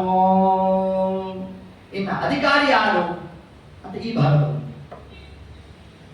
ಎಷ್ಟು ಪರಮಾತ್ಮನ ವ್ಯವಸ್ಥೆ ನೋಡ್ರಿ ಇಲ್ಲಿ ಅಂತ ನಮ್ಮ ಸ್ವಾಮಿ ಯಾರು ಬೇಕಾದ್ರೂ ಭಾಗವತಕ್ಕೆ ಬಂದ್ರಪ್ಪ ಅಂತ ಹೌದಾ ಅಂತ ಎಲ್ಲರೂ ಸಂತೋಷ ಪಟ್ಟು ಕೊನೆಗೆ ನಮ್ಮ ದೇವರನ್ನ ಈ ಫೆಸ್ಟಿವಲ್ ಆಫರ್ ಕೊಡ್ತಾರೆ ನೋಡ್ರಿ ಗಣಪತಿ ಹಬ್ಬಕ್ಕೆ ಈ 75% ರಿಯಾಯಿತಿ ಅಂದ್ಬಿಟ್ಟು ನಾವು ಅಂಗಡಿಗೆ ಹೋಗಿಬಿಟ್ಟು ಹೋದಾಗ ಒಂದ ನೋಡ್ರಿ ಮೇಲ್ಗಡೆ ಒಂದು ಸ್ಟಾರ್ ಇದೆ, ಇಷ್ಟು ಕಂಡೀಷನ್ಸ್ ಅಪ್ಲೈ ಅಂತ, ಇಷ್ಟೆಲ್ಲ ತಗೊಂಡ್ರೆ ಇದು ಅಂತ. ಅದರಂತೆ ಭಾಗವತಕ್ಕೆ ಯಾರು ಬೇಕಾದ್ರೆ ಬಂದ್ರಿ ಅಂದ್ಬಿಟ್ಟ. ಕೊನೆಯದಾಗ ಒಂದು ಶಬ್ದ ಹಾಕಿದ, ಯಾರು ಮಾತ್ಸರ್ಯ ರಹಿತರೋ ಅವ್ರು ಮಾತ್ರ ಬಂದ್ರಿ ಅಂತ. ಅಕ್ರಮದಿಂದ ಇಂತಹ ಈ ಮಾತ್ಸರ್ಯ ರಹಿತರು ಈ ಅಧಿಕಾರಿ ವರ್ಗವನ್ನೇ ಶ್ರೀಮದ್ ಆಚಾರ್ಯರು ತಾವು 3 ಪ್ರಕಾರವಾಗಿ ಪರಿಷ್ಕಾರ ಮಾಡಿಕೊಟ್ಟಿದ್ದಾರೆ. ಅಧಿಕಾರಿ ಅಂತ ಕರೆಸ್ಕೋಬೇಕಾದ್ರೆ ಎಷ್ಟು ಲಕ್ಷಣ ಇರಬೇಕು ಅವರಲ್ಲಿ ಅಂತಂದ್ರೆ ಸ್ವರೂಪತಃ ಉತ್ತಮ ಅಧಿಕಾರಿ ಆಗಿರಬೇಕು, ವಂಶಶುದ್ಧಿಗಿರಬೇಕು, ಅದರ ಜೊತೆಗೆ ಸಂಸ್ಕಾರ ಶುದ್ಧಿಗಿರಬೇಕು. ಮೂರು ಸೇರಿದ್ರೆ ಮಾತ್ರ ಪಿಬತ ಭಾಗವತಂ ರಸಮಾಲಯ. ಮೂರಲ್ಲಿ ಒಂದಿಲ್ಲ ಅಂದ್ರು ನಮ್ಮ ದೇವರಂದ ಈ ಜನ್ಮಕ್ಕಿಲ್ಲಪ್ಪ ಮುಂದೆ ನೋಡೋಣ ಅಂತ ಇಷ್ಟು ಅಂಶ ತಿಳಿಸ್ತಾರೆ. ಸ್ವರೂಪತಃ ಉತ್ತಮ ಅಧಿಕಾರಿ ಆಗಿರಬೇಕು ಅಂತಂದು ಏನಿದ್ರ ಆಂತರ್ಯ ಅಂದ್ರೆ ಜೀವನ ಸ್ವರೂಪ ಏನಿದೆ ಅದನ್ನ ಹೆಚ್ಚಿಗೆ ಮಾಡೋದಾಗ್ಲಿ ಕಡಿಮೆ ಮಾಡೋದಾಗ್ಲಿ ಪರಮಾತ್ಮ ತಾನು ಮಾಡ್ತಕ್ಕಂಥದ್ದಲ್ಲ. ಏನಿದೆ ಅದಕ್ಕೆ ಪರಮಾತ್ಮ ಭಾಗವತವೆಂಬ ಈ ರಸವನ್ನ ಅದಕ್ಕೆ ತಾನು ಹುಯ್ತಾನಷ್ಟೇ. ಇರೋ ಭಕ್ತಿ ಚಿಗುರು, ಆ ಭಕ್ತಿಯ ಬೀಜ ಚಿಗುರು ಹೊಡಿಬೇಕೆ ಹೊರತಾಗಿ ನಾನಿವತ್ತು ಭಾಗವತ ಕೇಳಿದೆ ಹೊಸದಾದ ಒಂದು ಭಕ್ತಿಯ ಬೀಜ ಬಿತ್ತನೆ ಆಗಿದೆ ಆಗೋಲ್ಲ. ಇರೋ ಭಕ್ತಿ ಬೀಜ ಬೇಕಾದ್ರೆ ಮೊಳಕೆ ಹೊಡಿಬಹುದು, ಇಷ್ಟೇ ಕ್ರಮ. ಯಾಕೆ ಭಕ್ತಿಯಲ್ಲಿ ತಾರತಮ್ಯ ಬೇಕಲ್ಲ. ನಾನಿವತ್ತು ಈ ಸತಿ ನಾನು 80 ಬಾರಿ ಕೇಳಿಬಿಟ್ಟೆ ಅಂತಂದ್ರೆ ಹೊಸದಾದ ಭಕ್ತಿ ಬೀಜ ಒಂದು ದೇವರು ಠಣ್ ಅಂತ ಕೊಡೋಲ್ಲ. ಇರೋ ಬೀಜಕ್ಕೆ ಪೋಷಣೆ ಆಗುತ್ತೆ. ಅದನ್ನೇ ಸ್ವರೂಪತಃ ಅಧಿಕಾರಿ, ಸ್ವರೂಪತಃ ಜೀವ ಉತ್ತಮನಾಗಿರಬೇಕು. ಆ ಕಾಲಕ್ಕೆ ಭಾಗವತವನ್ನು ಶ್ರವಣ ಮಾಡಿಬಿಟ್ಟ ಅಂತಂದ್ರೆ ಅದಕ್ಕೆ ದೇವರ ಕಾರುಣ್ಯ ಎಷ್ಟಿದೆ ಅಂತಂದ್ರೆ ನೀವು ಶ್ರವಣ ಮಾಡ್ತೇನೆ ಅಂತ ಹೇಳಿದ್ರು ಅನುಗ್ರಹ ಮಾಡ್ತೇನೆ ಅಂತ ಪರಮಾತ್ಮ. ಒಂದು ಪಿಶಾಚಿನೂ ಬಿಡಲಿಲ್ಲ ನಮ್ಗೆ, ಅದಕ್ಕೂ ಅನುಗ್ರಹ ಮಾಡಿ ಕಳಿಸ್ಬಿಟ್ಟ. ಯಾವ್ದು ಪ್ರಸಂಗ? ದುಂದುಕಾರಿ ಹೌದೋ ಇಲ್ವೋ? ಇನ್ನೇನು ಮುಂದೆ ಬರೋದು ಯಾವುದು? ಪಿತೃಪಕ್ಷ ಹೌದೋ ಇಲ್ವೋ? ಪಿತೃಪಕ್ಷದಲ್ಲಿ ಏನಾಗಬೇಕು? ನಾವು ಪ್ರತಿನಿತ್ಯ ತರ್ಪಣ ಕೊಟ್ವಿ ಎಲ್ಲ ಆಯ್ತ್ರಿ ಅಂತ ಅಷ್ಟೇ ಅಲ್ಲ ಅಂದ ನಮ್ಮ ದೇವರು. ಈ 15 ದಿವಸಕ್ಕೆ ಭಾಗವತ ಮಂಗಳ ಮಾಡಿ ಮುಂದಿನ ವರ್ಷ ತೆಗೆಯೋದಲ್ರಪ್ಪ. ಇದು ಅಭ್ಯಾಸ ಆಗಲಿ ಅಂತ ನಾನು ಕಲಿಸಿದ್ದು. ಎಕ್ಸಿಕ್ಯೂಷನ್ ಯಾವಾಗ? ಪಿತೃಪಕ್ಷದಲ್ಲಿ. ನೋಡಿ ಹಂಗಿರ್ಬೇಕದು. ಅಂದ್ರೆ ಪಿತೃಪಕ್ಷದಲ್ಲೂ ಕೂಡ ಯಾವುದನ್ನು ಬಿಡಬಾರದು, ನಾವು ಭಾಗವತವನ್ನು ಬಿಡಬಾರದು. ಇಷ್ಟು ತಿಳಿಸ್ತಾರೆ. ಕಾರಣ ನಮ್ಗೆಲ್ಲ ಕಥಾಭಾಗ ಗೊತ್ತಿದೆ. ಅದು ಗೋಕರ್ಣ ಮತ್ತು ದುಂದುಕಾರಿ ಅಣ್ಣ ಪರಮ ಭ್ರಷ್ಟ ರಾಜನಾಗಿದ್ದ. ಅವನ ಭ್ರಷ್ಟತನದಿಂದಾಗಿ ಆಯುಷ್ಯ ಕ್ಷೀಣಿಸ್ತಂತೆ ನೋಡ್ರಿ. ಅಕಾಲ ಮರಣ ಬಂತು. ಸರಿ, ತಮ್ಮಂಗೆ ಗೊತ್ತಿತ್ತು ಅಣ್ಣಂದೆಲ್ಲ ಕಲ್ಯಾಣ ಗುಣಗಳು. ಇಲ್ಲೆಲ್ಲ ಶ್ರಾದ್ದ ಮಾಡಿದ್ರೆ ಆಗೋಲ್ಲ, ದಯಾ ಗೊತ್ತೋಯ್ತು. ಒಂದಿನ ಶ್ರಾದ್ದ ಮುಗಿಸ್ಕೊ ಬಂದ. ಸರಿ, ಮನೆಯಲ್ಲಿದ್ದ. ಒಂದು ದಿವಸ ಬಾಗಿಲು ಬಿಡದಂತ ಆಯ್ತು. ಯಾರು ಮಧ್ಯರಾತ್ರಿ ಯಾರು ಬಾಗಿಲು ತೆಗಿತಾರೆ? ತೆಗಿದೇ ಇಲ್ಲ. 1 ದಿವಸ ಆಯ್ತು, 2 ದಿವಸ ಆಯ್ತು, 1 ಮಾಸ ಪರ್ಯಂತ ಹೀಗೆ ಆಗುತ್ತೆ. ಸರಿ, ಯಾರು ಅಂತ ನೋಡೋಣ. ಈಗಿನ ಕಾಲ CCTV ಇರೋದು, ಮನೆಯಲ್ಲೇ ನೋಡ್ಕೊಂಡ್ಬಿಡ್ಬೋದಿತ್ತು. ಹಂಗೇನು ವ್ಯವಸ್ಥೆ ಇಲ್ಲ. 1 ದಿವಸ ಧೈರ್ಯ ಮಾಡಿ ಬಾಗಿಲು ತೆಗೆದ. ಯಾವುದೋ ಒಂಟೆ ನಿಂತಿತ್ತು. ಇದೇನು ಒಂಟೆ ಅಂತ ಕಣ್ಣು ಉಟ್ಕೊಂಡು ಅಲ್ಲ, ಆನೆ ಆಗೋದು, ಜಿಂಕೆ ಆಗೋದು, ಬೇಕಾದ ರೂಪ ಧಾರಣೆ ಮಾಡ್ತಾನೆ. ಯಾರು ನೀನು ಅಂತ ಏನು ಕೇಳ್ತೀವೋ ನಿಮ್ಮ ಅಣ್ಣ ಅಂತ. ಅಲ್ಲ, ನೀನು ಶ್ರಾದ್ದ ಭಯ ಮಾಡಿದ್ದೇನೆ ಅಂತಂದ. ನನ್ನ ಗುಣಗಳು, ಕಲ್ಯಾಣ ಗುಣಗಳು ಎಷ್ಟಿದೆ ಅಂತಂದ್ರೆ ನೀನು 100 ಬಾರಿ ಮಾಡಿದ್ರು ನನಗೆ ಮುಕ್ತಿ ಸಿಗುತ್ತೋ ಇಲ್ವೋ ಅಂತಂದ್ಬಿಟ್ಟ. ಸರಿಯಪ್ಪ, ನಾ ಏನು ಮಾಡ್ಲೋ ಅಂತ ಗೋಕರ್ಣ. ಅದು ಗೊತ್ತಿದ್ರೆ ನಿನ್ನಂದ್ರೆ ಯಾಕೆ ಬರ್ತಿದ್ದೆ ಅಂತ. ನೋಡು, ಎಲ್ಲಿ ತನಗೆ ನನ್ನ ಮುಕ್ತಿ ಸಿಗೋಲ್ಲ, ನಿನ್ನ ಮನೆ ಬಾಗಿಲಲ್ಲಿ ಬಿದ್ದಿರ್ತೀನಿ ಅಂತ. ಮನೆ ಬಾಗಿಲಲ್ಲಿ ಪಿಶಾಚಿ ಇದೆ ಅಂತ ಯಾರು ಓಡಾಡ್ತಾರೆ ನೋಡ್ರಿ ಕಥಾ. ಆದಾಗ ಸರಿ, ಮಾನೇ ದಿವಸ ಇದಕ್ಕೆಲ್ಲ ಉತ್ತರ ಯಾವುದು? ಒಂದೇ ಔಷಧಿ, ಗಾಯತ್ರಿ ಮಂತ್ರ. ನೋಡಿ, ಮೇಲಿಂದ ಮೇಲೆ ಭಾಗವತ ಗಾಯತ್ರಿ ಮಂತ್ರದ ಮಹತ್ವವನ್ನು ತಿಳಿಸೋದು. ಮುಂದೆ ಯಾರ ಪ್ರಕರಣ? ಶೃಂಗಿ ತಾನು ಯಾರು ಶಾಪ ಕೊಟ್ಟಿದ್ದು? ಪಾಂಡವರ ವಂಶೀಕರಿಗೆ ಶಾಪವನ್ನು ಕೊಟ್ಟ. ನಮ್ಮ ದೇವರನ್ನು ಸತ್ಯ ಮಾಡ. ಹಾಗಾದ್ರೆ ಅಂತಹ ಮಹತ್ತರವಾದ 5 ವರ್ಷದ ಹುಡುಗನಿಗೆ ಅಂತಹ ಸಾಮರ್ಥ್ಯ ಬಂತು ಅಂತಂದ್ರೆ ಯಾವ್ದ್ರಿಂದ ಬಂತು? ಗಾಯತ್ರಿ ಮಂತ್ರ. ವೇದ ಮಾತಾ ಗಾಯತ್ರಿ ಮಂತ್ರವಂತ ಜಪ ಮಾಡ್ತಾ ಕೂತಿರೋ ಕಾಲಕಾಶ ವಾಣಿ ಆಯಿತು. ಸ್ವಯಂ ಪಂಡಿತ ಇದ್ದ ಆತ. ನೋಡಪ್ಪ, ನೀನೇ ನಿನ್ನ ಮನೆಯಲ್ಲಿ ಕೂತ್ಕೊಂಡು 7 ದಿವಸ ಭಾಗವತ ಪ್ರವಚನ ಮಾಡಿದ್ರು. ಅದರಂತೆ 1ನೇ ದಿವಸದ ಉಪನ್ಯಾಸ ತಾನು ಮನೆಯಲ್ಲಿ ಪ್ರಾರಂಭ ಮಾಡ್ತಾ ಅಖಂಡ ಭಾಗವತ ಪ್ರಾರಂಭ ಆಯಿತು. ಆಗಿರೋ ಕಾಲಕ್ಕೆ ಅದಕ್ಕೊಂದು ಅಧಿಷ್ಠಾನ ಬೇಕಲ್ಲ. ಅಭಿಷಾಚಿಗೆ ಒಂದು ಬಿದಿರಿನ ಕೋಲಿತ್ತು, ಹೊರಗಡೆ ಇಟ್ಟಿದ್ರು. ಅದನ್ನ 7 ಗಂಟೆ ಇತ್ತಂತೆ ನೋಡ್ರಿ. ಒಂದೊಂದು ದಿವಸ ಒಂದೊಂದು ಗಂಟೆಲಿ ಕೂತ್ಕೊಳ್ಳೋದು. 1ನೇ ದಿವಸದ ಉಪನ್ಯಾಸ ಎಲ್ಲ ಹೋಗಿತ್ತು. ನಮ ಸನಾತನಾಯ ಅಂತ ನಿಲ್ಲಿಸಿದ. ಛಟ್ ಅಂತ ಹೊಡ್ಕೊಂಡ್ಬಿಟ್ಟು ಅವತ್ತು ಒಂದು 20-30 ಜನ ಕೂತಿದ್ರು ಉಪನ್ಯಾಸಕ್ಕೆ. ಹಾಗೆ ಏನ್ರಿ ಅವ್ರು ಮುಗಿಸೋಷ್ಟೊತ್ತಿಗೂ ಅದೊಂದು ಬಿದಿರಿನ ಕೋಲಲ್ಲಿ 1 ಗಂಟೆ ಹೊಡ್ಕೊಂಡಿಕ್ಕೋ, ಅದೇನೋಪ್ಪ ಏನೋ ಕಾಕ ತಾಳಿ ಹಾಕೊಂಡು ಸುಮ್ಮನೆ ಮಾನೇ ದಿವಸದ್ದು ಉಪನ್ಯಾಸದಷ್ಟೊತ್ತಿಗೆ ಇನ್ನೊಂದು ಸ್ವಲ್ಪ ಜಾಸ್ತಿ ಜನ ಸೇರಿಬಿಟ್ರು. ಯಾಕೆಂದ್ರೆ ಪವಾಡ ಆದರೆ ಜಾಸ್ತಿ ಇರುತ್ತೆ, ಇದನ್ನು ಲೋಕದಲ್ಲಿ ಕ್ರಮ. ಆ ಎರಡನೇ ದಿವಸನೂ 2ನೇ ಗಂಟೆ ಹೊಡಿತು. ಓಹೋ, ಇದು ಸಾಮಾನ್ಯ ಅಲ್ಲ, ಏನು ಮಹತ್ವ ಇದೆ ಅಂತ 106 ಮಂದಿ ಸೇರ್ಬಿಟ್ಟು 3, 4, 5, 6, 7ನೇ ದಿವಸಕ್ಕೆ 7ನೇ ಗಂಟೆ ಹೊಡಿತು. ಹೊಡೆದಾಗ ಅಲ್ಲಿಂದ ಜೀವನಿಗೆ ಪ್ರೇತತ್ವದಿಂದ ಮುಕ್ತಿಯನ್ನು ಹೊಂದಿದ್ದಾನೆ. ಹಾಗಾದ್ರೆ ನಮ್ಮ ಪಿತೃಗಳಿಗೆ ವಿಶಿಷ್ಟವಾದ ಸ್ಥಾನ ಪ್ರಾಪ್ತಿ ಆಗಬೇಕು ಅಂತಂದ್ರೆ ಅದಕ್ಕಿರ್ತಕ್ಕಂಥ ಏಕೈಕ ಮಾರ್ಗ ಯಾವುದು? ಶ್ರೀಮದ್ ಭಾಗವತ ಗ್ರಂಥ. ಅದಕ್ಕಾಗಿ ವಾದರಾಜ ಸ್ವಾಮಿಗಳು ಭಾಗವತ ಅನುಕ್ರಮಣಿಕಾ ಕ್ರಮದಲ್ಲಿ ಕೊಟ್ಟಿದ್ದಾರೆ. ಸುಮಾರು ಎಷ್ಟು 116 115 ಪದ್ಯನೋ ಏನು ಶ್ಲೋಕಗಳಿಂದ ಕೊಟ್ಟಿದ್ದಾರೆ. ಪುಟ್ಟ ಪುಟ್ಟ ಶ್ಲೋಕಗಳು. ಪಾರಾಯಣ ಮಾಡಲಿಕ್ಕೆ ನಿಮಗೆ 15 ನಿಮಿಷ, ಫಲ ಮಾತ್ರ ಸಮಗ್ರ ಭಾಗವತ. ಹಾಗಾದ್ರೆ ನಾವು ಈಗಲಿಂದಲೂ ಪ್ರಾರಂಭ ಮಾಡಬಹುದು. ಪಿತೃಪಕ್ಷದಲ್ಲಂತೂ ವಿಶೇಷವಾಗಿ ಭಾಗವತಾದಿ ಕಥಾ ಶ್ರವಣ, ಭಾಗವತದ ಪಾರಾಯಣ ಅದನ್ನು ನಾವು ಮಾಡಿದ್ದೇವೆ ಅಂತಂದ್ರೆ ಪಿತೃದೇವತೆಗಳು ವಿಶಿಷ್ಟ ಆನಂದವಂತವನ್ನು ಪಡುತ್ತಾರೆ. ಅದಕ್ಕಾಗಿ ಪೂರ್ವದಲ್ಲಿ ಈ ಭಾಗವತದ ವ್ಯವಸ್ಥೆ ಪರಮಾತ್ಮ ಮಾಡಿದ್ದು. ನೋಡಿ, ಹಿಂಗೆ ನಾವೇನ್ ಮಾಡ್ಬಿಟ್ಟು ಈಗ ಮುಗೀತು, ಇನ್ನು ಮುಂದೆ ಬರೀ ಪಿತೃ ಕಾರ್ಯದ್ದು ಅಂತ ನಾವು ಹಿಂಗೆ ಅರ್ಥ ಮಾಡ್ತೀವಿ. ಅದು ಅವಶ್ಯ ಕರ್ಮ ಇರಬೇಕು. ಅದರ ಜೊತೆ ಜ್ಞಾನ ಯಾವುದು? ಭಾಗವತ. ಅಂತಹ ಭಾಗವತದ ಈ ಒಂದು ಕಥಾ ಪ್ರಸಂಗವನ್ನೇ ಆ 7 ಗಂಟೆ ಕೂಡ ಯಾಕೆ ಹೊಡಿತು? ಒಂದು ಪ್ರಶ್ನೆ. ಸಪ್ತಧಾತು ಶರೀರದಿಂದ ನಿರ್ಮಾಣವಾದ ಪಾಪಗಳೆಲ್ಲ ಭಸ್ಮ ಆಯ್ತಂತೆ. ಒಂದೊಂದು ದಿವಸದ ಕಥಾಯಿಂದ ತ್ವಕು, ಚರ್ಮ, ರಕ್ತ, ಮಾಂಸ, ಮಜ್ಜ, ಮೇಧಸ್ಸು, ಅಸ್ಥಿ ಒಂದೊಂದು ಶುದ್ಧ ಆಗ್ತಾ ಹೋಯ್ತಂತೆ. ಹಂಗೆ ಶುದ್ಧ ಮಾಡಿರ್ತಕ್ಕಂಥದ್ದು ಯಾವುದು? ಶ್ರೀಮದ್ ಭಾಗವತೆ ಮಹಾಮುನಿ ಕೃತೆ ಕಿಂವಾ ಪರೈರೀಶ್ವರ ಸದ್ಯೋ ಹೃದ್ಯ ವರುದ್ಯ ತೇತ್ರ ಕೃತಿಭಿಃ ಶುಶ್ರೂಷಿಭಿಃ ತಕ್ಷಣಾತ್. ಆ ಕಾಲಕ್ಕೆ ದುಂದುಕಾರಿಗೂ ಕೂಡ ಪರಮಾತ್ಮ ತಾನು ಅನುಗ್ರಹವನ್ನು ಮಾಡಿದ್ದಾನೆ ಅಂತಂದ್ರೆ ಇನ್ನು ನಾವು ವಿಶೇಷವಾಗಿ ಅನುಸಂಧಾನ ಪೂರ್ವಕವಾಗಿ ಭಾಗವತವನ್ನು ಶ್ರವಣ ಮಾಡಿದ್ದೇವೆ ಅಂದ್ರೆ ಭಗವದ್ ಅನುಗ್ರಹ ಆಗ್ತದೋ ಇಲ್ವೋ? ಆ ಕ್ರಮದಿಂದಾಗಿ ಅಧಿಕಾರಿ ವರ್ಗವನ್ನು ನಾವು ತಗೊಳ್ತಾ ಮೋಕ್ಷ ಸಾಧನೆಗೆ ಬೇಕಾದದ್ದು ಸ್ವರೂಪತಃ ವಂಶಶುದ್ಧಿ ಮತ್ತು ಸಂಸ್ಕಾರ ಶುದ್ಧಿ.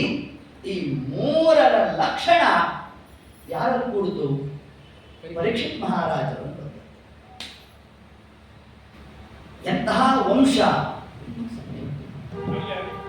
ಎಂತಹ ವಂಶ ಪ್ರಹ್ಲಾದ ನಮ್ಮ ಪರೀಕ್ಷಿತ್ ಮಹಾರಾಜರು ಬಂದಿರತಕ್ಕಂಥದ್ದು ಅಂತಂದ್ರೆ ಪಾಂಡು ಸುತಾನಾಂ ಅಧಿಕ. ಆಚಾರ್ಯ ಅಂತಾರೆ ಈ ಮಾತನ್ನ. ಕೃಷ್ಣನಿಗೆ ಅತಿ ಪ್ರಿಯ ಅಂತಂದ್ರೆ ಯಾರಂತೆ? ಪಾಂಡವರು. ಯಾಕೆ? ಅದಕ್ಕೆ ತಿಳಿಸು. ಎಂತಹ ಕಾಲದಲ್ಲೂ ಪಾಂಡವರು ಸ್ವಧರ್ಮದಿಂದ ವಿಮುಖರಾಗಿಲ್ಲ. ಧರ್ಮೋ ರಕ್ಷತಿ ರಕ್ಷಿತ ಕರ್ಮಣ್ಯೇ ವಾಧಿಕಾರಸ್ತೆ ಮಾ ಫಲೇಶು ಕದಾಚನ. ಭಗವದ್ಗೀತೆಯಲ್ಲಿ ಕೃಷ್ಣ ಸೂತ್ರಪ್ರಾಯವಾಗಿ ಮಾತನ್ನು ಹೇಳಿದ. ಭಾಗವತ ದೃಷ್ಟಾಂತ ರೂಪವಾಗಿ ತಿಳಿಸ್ತು ನಮಗೆ. ಎಷ್ಟು ಕ್ರಮದ ಪರಮಾತ್ಮ ತಾನು ಅನುಗ್ರಹ ಮಾಡಿದ್ದಾನೆ ಅಂತಂದ್ರೆ ಆ 3ರ ಮೇಲನ ಪರೀಕ್ಷಿತ್ ಮಹಾರಾಜರಲ್ಲಿ ಇರಬೇಕು. ಅದರಲ್ಲಿ ಎಂತಹ ವಂಶ ಅಂತಂದ್ರೆ ಆ ಉಪಪಾಂಡವರನ್ನ ಅಶ್ವತ್ಥಾಮಾಚಾರ್ಯ ತಾವು ಸಂಹಾರ ಮಾಡಿಬಿಟ್ಟಿರಬೇಕು. ಕೃಷ್ಣಾರ್ಜುನರು, ಭೀಮಸೇನ ದೇವರು ಎಲ್ಲ ಅಶ್ವತ್ಥಾಮಾಚಾರ್ಯ ಬಡಿತಾ ಹೋಗಿದ್ದಾರಂತೆ.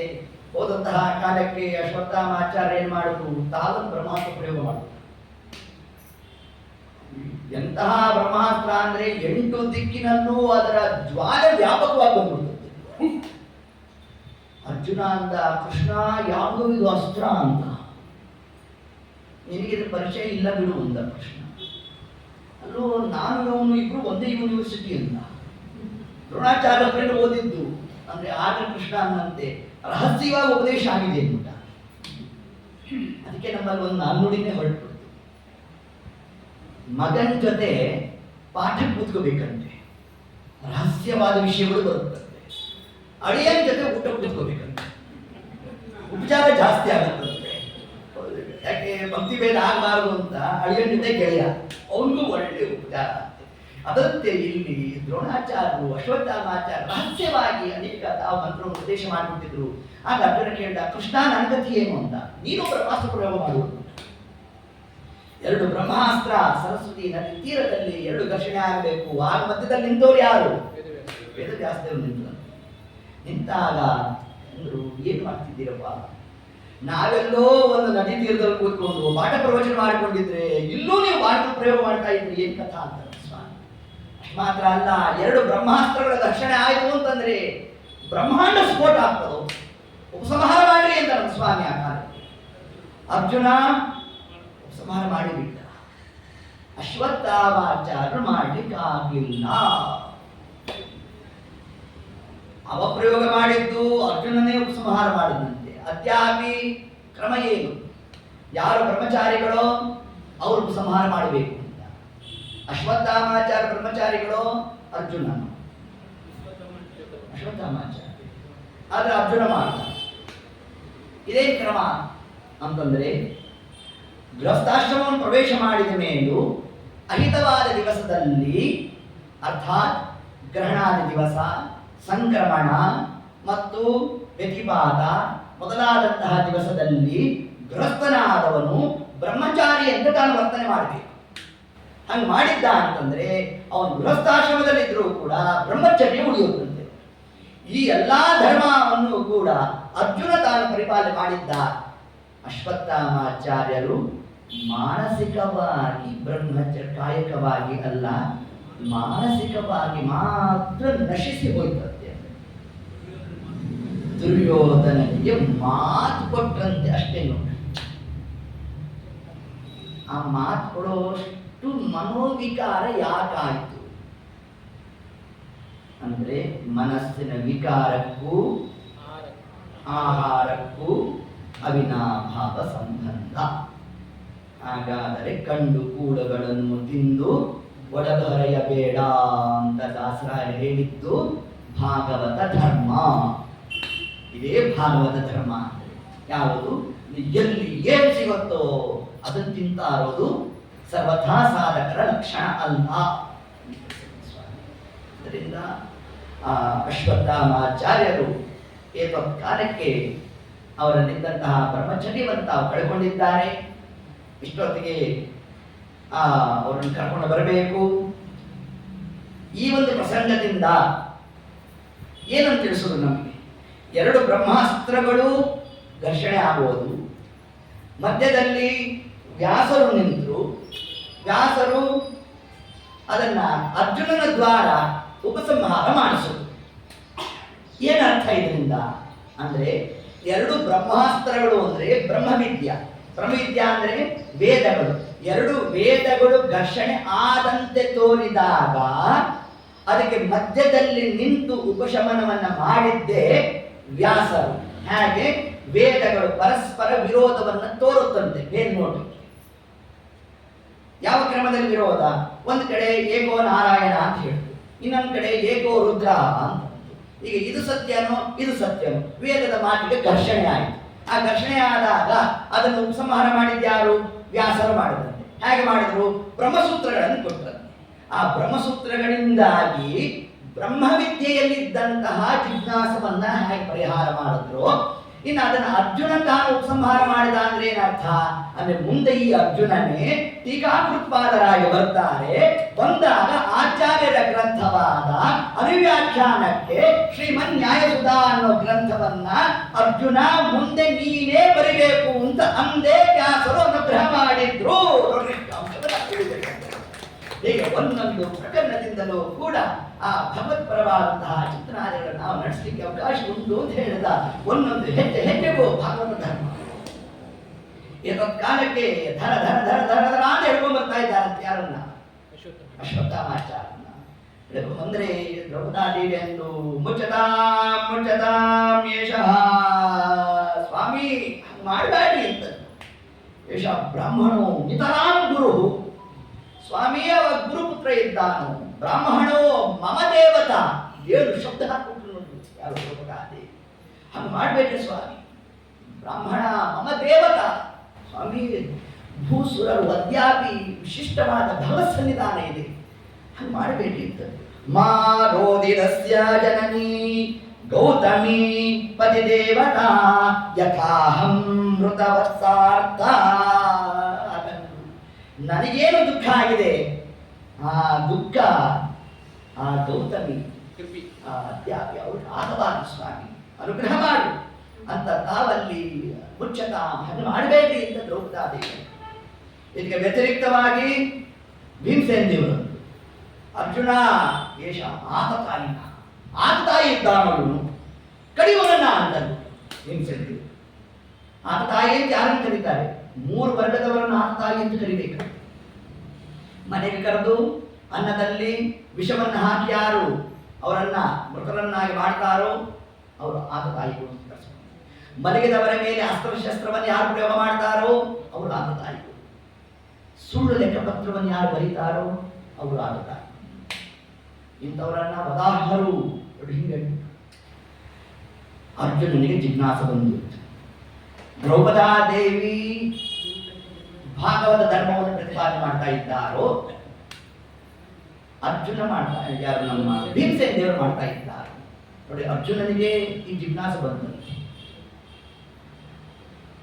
ದ್ರೌಪದಾದೇವಿ ತಿಳಿಸಿದ್ದೇನು, ಏಷಃ ಬ್ರಾಹ್ಮಣೋ ಮಮ ದೇವತಾ, ಸ್ವಾಮಿ ಹಂಗೆ ಮಾಡಬೇಕು ಅಂತ ದ್ರೌಪದಾದೇವಿ ಹೇಳಿದ್ರೆ, ಇದಕ್ಕೆ ವ್ಯತಿರಿಕ್ತವಾಗಿ ಭೀಮಸೇನ ದೇವರನ್ನು ಅರ್ಜುನ ಅವನನ್ನು ಕಡೆ ಸಂಹಾರ ಮಾಡುವುದು. ಯಾರ ಮಾತು ಕೇಳಬೇಕು? ಯಾರು ಭಾಗವತ ಧರ್ಮವನ್ನು ಸ್ಥಾಪನೆ ಮಾಡ್ತಾ ಇದ್ದಾರೆ? ಈ ಜಿಜ್ಞಾಸ ಬಂದ ಯಾರ ಹತ್ರ ಹೋಗ್ಬೇಕು? ಕೃಷ್ಣ ಅಂತ ಹೋದ. ಕೃಷ್ಣ ಅಂತ ಗೆಟೌಟ್ ಅನ್ನ ಆತ ಮುಂಚೆ ಕೃಷ್ಣ ಅಂತ ಬರ್ತೀಯ, ಇದೇನು ಅಭ್ಯಾಸ ಮಾಡ್ಕೊಂಡು ಮುಖ್ಯ ಅಂದ ನನ್ನ ಸ್ವಾಮಿ. ಕೃಷ್ಣ ನೀನೇ ಹೀಗಂದ್ರೆ ನನ್ನ ಕಥೆ ಏನು ಅಂತ ಅಂದಾಗ ನೋಡ್ರಿ, ಅರ್ಜುನನ ಬುದ್ಧಿ ಚಮತ್ಕಾರ ಹೇಗಿತ್ತು ಅಂದ್ರೆ, ನಮ್ಮ ಸ್ವಾಮಿ ಏನಂದ, ನಿಮಗೆ ಆಗಿದ್ದಿದ್ರೆ ನೋಡಪ್ಪ ಈ ಪುಸ್ತಕ ಇಂತಹ ಪಂಕ್ತಿ, ಇಂತಹ ಶ್ಲೋಕ, ಇಂತಹ ಇದು ವ್ಯಾಖ್ಯಾನ, ಅದನ್ನ ನೋಡು ಅಂತೆಲ್ಲ ಹೇಳಿ ಇನ್ನೊಂದ್ಸತಿ ಪಾಠ ಆಗ್ಬೇಕಾಯ್ತು. ಆದ್ರೆ ಅರ್ಜುನನಿಗೆ ಹೇಳಿ ಪಾಠನೇ ಎಸ್ಸತಿ ಹೇಳು ಅಂತ ಸ್ವಾಮಿ. ಎಲ್ಲಿ ಉಪದೇಶ ಆಗಿತ್ತು? ಭಗವದ್ಗೀತೆ. ಭಗವದ್ಗೀತೆಯಲ್ಲಿ ಇಲ್ಲಿ ದ್ರೌಪದಾದೇವಿ ಮಾತು ಬೇರೆ ಅಲ್ಲ, ಭೀಮಸೇನ ದೇವರ ಮಾತು ಬೇರೆ ಅಲ್ಲ. ಇಬ್ರು ಹೇಳಿರೋದು ಒಂದೇ. ಅದು ಹೇಗೆ ಒಂದೇ ಅದನ್ನು ತಿಳಿಸ್ತಾನೆ ಕೃಷ್ಣ. ನೋಡು, ಬ್ರಾಹ್ಮಣನನ್ನ ಸರ್ವಥಾ ವದಾರ್ಹನಲ್ಲ, ಇದು ಧರ್ಮಶಾಸ್ತ್ರ ತಿಳಿಸುತ್ತೆ ನಮಗೆ. ಹಾಗಾದ್ರೆ ಬ್ರಾಹ್ಮಣನನ್ನ ನಾವು ಸಂಹಾರ ಮಾಡಬೇಕು ಅಂದ್ರೆ ಏನ್ ಮಾಡಬೇಕು? ಖಡ್ಗ ತಗೊಂಡು ಸಂಹಾರ ಮಾಡೋದಲ್ಲ ಅಂದ್ರು ದ್ರೌಪದಾದೇವಿ. ಭೀಮಸೇನ ದೇವರ ಮಾತು ನಿನಗೆ ಅರ್ಜುನ ಅರ್ಥ ಆಗ್ತಿಲ್ಲ ನಿನಗೆ. ನೋಡು, ಆ ಶಬ್ದಾರ್ಥ ಏನು ಅಂತಂದ್ರೆ ಮುಂಡನಂ, ಒಬ್ಬ ಬ್ರಾಹ್ಮಣನನ್ನ ಶಿಕೆ ಸಹಿತವಾಗಿ ತಲೆ ಬೋಡಿಸಿದ್ದಾರೆ ಅಂದ್ರೆ ಬದುಕಿದ್ದು ಸಷ್ಟಂದಿದೆ. ಮತ್ತೇನ್ ಮಾಡ್ಬೇಕಂದ್ರೆ ಸ್ಥಾನ ವಿಪನ್ನಿ, ಒಳ್ಳೆ ಉನ್ನತವಾದ ಸ್ಥಾನದಲ್ಲಿದ್ದು ಪದಚ್ಯುತರನ್ನಾಗಿ ಮಾಡಿಬಿಟ್ವಿ ಅಂತಂದ್ರೆ ಬ್ರಾಹ್ಮಣ ಅಪಕರ್ಷಣ, ಅವರ ಅನಧ್ಯವಾದ ಪದಾರ್ಥ ಏನಾರಿತ್ತು ಅಂತಂದ್ರೆ ಅದನ್ನ ತಗೊಂಡ್ಬಿಟ್ವಿ ಅಂತಂದ್ರೆ ಬ್ರಾಹ್ಮಣ ಸತ್ತಂತೆ. ಹಾಗಾದ್ರೆ ದ್ರೌಪದಾದೇವಿ ಭೀಮಸೇನ ದೇವರು ಹೇಳಿರೋ ಕ್ರಮದಲ್ಲಿ ಸಂಹಾರ ಮಾಡು ಅಂದ್ರೆ ಅರ್ಜುನ ಖಡ್ಗವನ್ನು ತಗೊಂಡು ಸಂಹಾರ ಮಾಡೋದಲ್ಲಪ್ಪ, ಅದನ್ನ ಅರ್ಥ ಮಾಡಬೇಡ. ಭಗವದ್ಗೀತೆಯಲ್ಲಿ ಪರಮಾತ್ಮ ಏನು ಉಪದೇಶ ಮಾಡಿದ್ದ ಅದನ್ನು ಸ್ವಲ್ಪ ಚಿಂತನೆ ಮಾಡಿ ಅಂತಲ್ಲಿ ಹೇಳಿದ್ದು. ಇಲ್ಲಿ ಭೀಮಸೇನ ದೇವರು ತಿಳಿಸಿದ್ದೇನು ಅಂತಂದ್ರೆ, ಯಾರು ಎಷ್ಟು ಅಪರಾಧ ಮಾಡಿರ್ತಾರೋ ಅದಕ್ಕಂತೂ ಶಿಕ್ಷೆ ಆಗಬೇಕು. ಇದು ಭಾಗವತ ಧರ್ಮ. ಅಲ್ಲಿ ಶಿಕ್ಷೆ ಕೊಡಬೇಕಾದ್ರೆ ಅವರವರ ವರ್ಣಾಶ್ರಮ ಅದನ್ನು ನೋಡ್ತಾ ಅವರಿಗೆ ನಾವು ಶಿಕ್ಷೆಯನ್ನು ಕೊಡಬೇಕು ಎಂಬುದೇ ಭಾಗವತ ಧರ್ಮ. ಹಾಗಾದರೆ ದ್ರೌಪದಾದೇವಿಯೂ ಕೂಡ ಭಾಗವತ ಧರ್ಮವನ್ನು ಪ್ರತಿಪಾದನೆ ಮಾಡಿದ್ದಾಳೆ. ಭೀಮಸೇನ ದೇವರು ಕೂಡ ಎತ್ತತ್ಕಾರಂತ ಮಾಡಿರೋಣ. ಈಗ ಮಾಡ್ತಾ ಆ ಅಶ್ವತ್ಥಾಮಾಚಾರ್ಯರ ಮಣಿಯಲ್ಲಿದ್ದಂತಹ ಅನನ್ಯವಾದ ಮಣಿಯನ್ನ ಕೃಷ್ಣ ಮಾಡಿಬಿಟ್ರು. ಧರ್ಮರಾಜ ಧಾನ್ಯ ಮಾಡಬೇಕು, ಇಷ್ಟೊತ್ತಿಗಾಗಲೇ ಇನ್ನೊಂದಾವತಿ ಕೃತರಾಗ್ಬಿಟ್ರು. ಯಾರು? ಅಶ್ವತ್ಥಾಮಾಚಾರ್ಯ. ಆದದ್ದೇ ಇನ್ನೊಂದು ಬ್ರಹ್ಮಾಸ್ತ್ರ ಪ್ರಯೋಗ ಮಾಡಿ, ಮಕ್ಕಳ ಆಟಿಕೆ ತರ ಮಾಡ್ತೀವಿ. ಇನ್ನೊಂದು ಬ್ರಹ್ಮಾಸ್ತ್ರ ಪ್ರಯೋಗ ಮಾಡ್ತಾ ಸಂಕಲ್ಪ ಮಾಡದಂತೆ ಇಡೀ ಪಾಂಡವರನ್ನೆಲ್ಲ ನಾಶ ಮಾಡ್ತೇನೆ ಎಂದು ಸಂಕಲ್ಪ ಮಾಡ್ತಾರೆ. ಹಿಂಗೆ ಸಂಕಲ್ಪ ಮಾಡಿದಾಗ ಆಗ ಕೃಷ್ಣ ಅನ್ನಂತೆ, ಅಶ್ವತ್ಥಾಮಾಚಾರ್ಯ ನೀವು ಯಾರನ್ನ ಸಂಹಾರ ಮಾಡಬೇಕು ಅಂತಿದ್ದೀರಲ್ಲ 1000 ವರ್ಷಗಳ ಕಾಲ ಅವರನ್ನು ಮೆರೆಸ್ತೇನೆ ಅಂತ ಪರಮಾತ್ಮ. ಅದೇನು ದೊಡ್ಡ ವಿಷಯನೇ ಅದು. ಕಾರಣ, ಯಾವಾಗ ದುರ್ಯೋಧನ ಮೃತನಾದ ಅಲ್ಲಿಗೆ ದ್ವಾಪರ ಯುಗ ಮುಗಿಯಿತು, ಕಲಿಯುಗದ ಸಂಧಿಕಾಲ ಪ್ರಾರಂಭ ಆಗೋಯಿತು. ಆದರೆ ಪರಮಾತ್ಮ ಏನ್ ಮಾಡ್ದ? ಕಲಿಯುಗವನ್ನ ಮುಂದೂಡುತ್ತಂತೆ, ದ್ವಾಪರ ಯುಗವನ್ನು ಎಕ್ಸ್ಟೆಂಡ್ ಮಾಡುತ್ತಂತೆ. ಅಂದ್ರೆ ಏನರ್ಥ? ಕಾಲ ಪರಮಾತ್ಮನ ಅಧೀನ, ಸತ್ಯಂ ಪರಂ ಧೀಮಹಿ.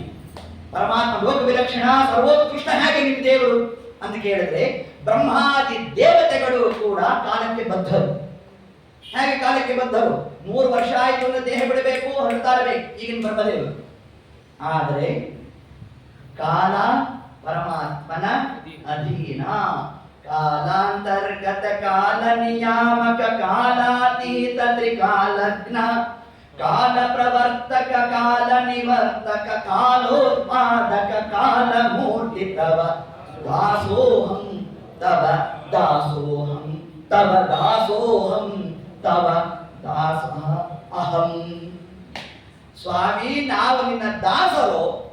ಯಾಕೆ ದಾಸರು ಅಂತಂದ್ರೆ, ಸಮಸ್ತವಾದ ಚರಾಚರ ಜಗತ್ತು ಕಾಲಕ್ಕೆ ಬದ್ಧರಾಗಿದ್ರೆ ಆ ಕಾಲ ನಿನ್ನ ಅಧೀನ ಸ್ವಾಮಿ. ಎಷ್ಟು ಸರ್ವೋತ್ಕೃಷ್ಟ ಪರಮಾತ್ಮ. ಎಲ್ಲಿ ಈಗ ನಾವು ಹರಿಸರ್ವೋತ್ತಮ ಅಂದ್ರೆ ಎಷ್ಟು ಮಹತ್ವ ಬಂತು ಆ ಶಬ್ದಕ್ಕೆ. ಹೌದು, ಬ್ರಹ್ಮಾದಿ ದೇವತೆಗಳು ಕಾಲದ ಅಧೀನ ಅಂತಂದ್ರೆ, ಆ ಕಾಲ ನಮ್ಮ ದೇವರ ಅಧೀನ ಅಂತಂದ್ರೆ ಇನ್ನಷ್ಟು ಎತ್ತರದ ದೇವತೆ ಪರಮಾತ್ಮ. ಸತ್ಯಂ ಪರಂ ಧೀಮಹಿ.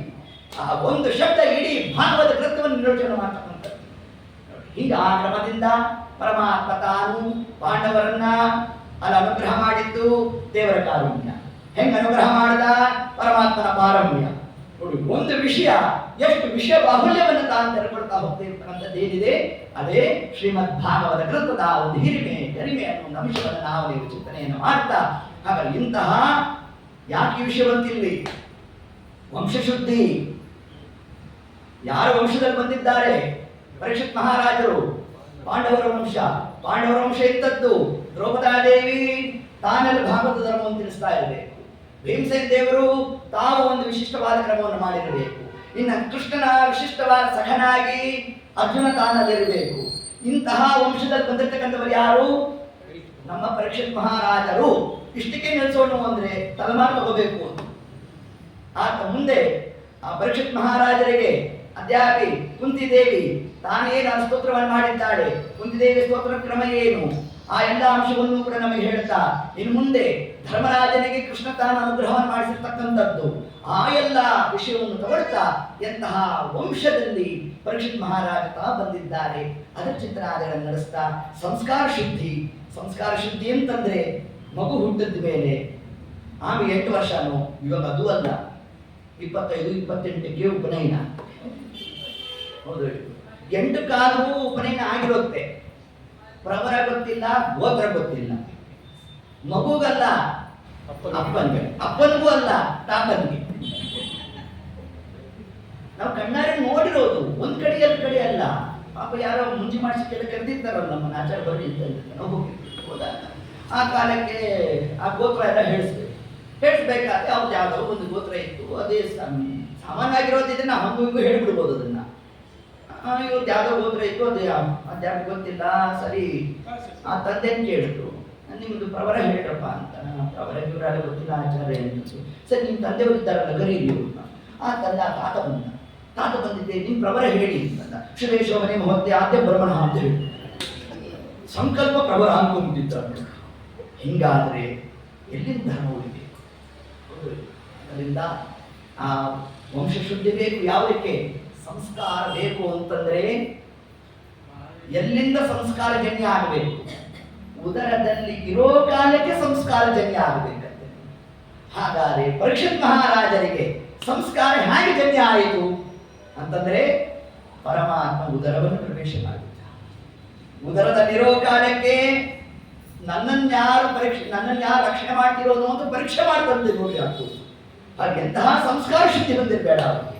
ಹೌದು ಇದು. ಹಾಗಾಗಿ ಇಂತಹ ಪರೀಕ್ಷಿತ್ ಮಹಾರಾಜರ ಸಂಸ್ಕಾರ ಶುದ್ಧಿ ಎಂಬುದು ಮತ್ತು ವಂಶಶುದ್ಧಿಯ ವಿಸ್ತಾರವನ್ನ ನಾಳೆ ದಿವಸ ಕಥಾ ಭಾಗದಲ್ಲಿ ಅದರ ಚಿಂತನ ಮಂಥನಾದಿಗಳನ್ನು ನಾವು ನೋಡ್ತಾ, ನಾಳೆ ಉಪನ್ಯಾಸ ಇದೆ ಅಲ್ವಾ? ಉಪನ್ಯಾಸ ಇದೆಯಾ? ಸರಿ, ನಾಳೆ ಇದೆ. ನಾಳೆ ಅಂತೂ ಇದೆ ಅಂತ ಹೇಳಿದ್ದಾರೆ, ಅಲ್ಲಿ ನಾಳೆ ಇದೆ. ಹೌದು, ಅದಕ್ಕೆ ನಾವು ಸ್ವಲ್ಪ ಮಾತುಗಳು ಹಿಂದಕ್ಕೆ ತಗೊಂಡ್ವಿ. ಮುಂದಕ್ಕೆ ಅವ್ರು ಅನೌನ್ಸ್ ಮಾಡ್ತಾರೆ. ಸರ್ವಂ ಶ್ರೀ ಕೃಷ್ಣಾರ್ಪಣಮಸ್ತು. ಹರಯೇ ನಮಃ.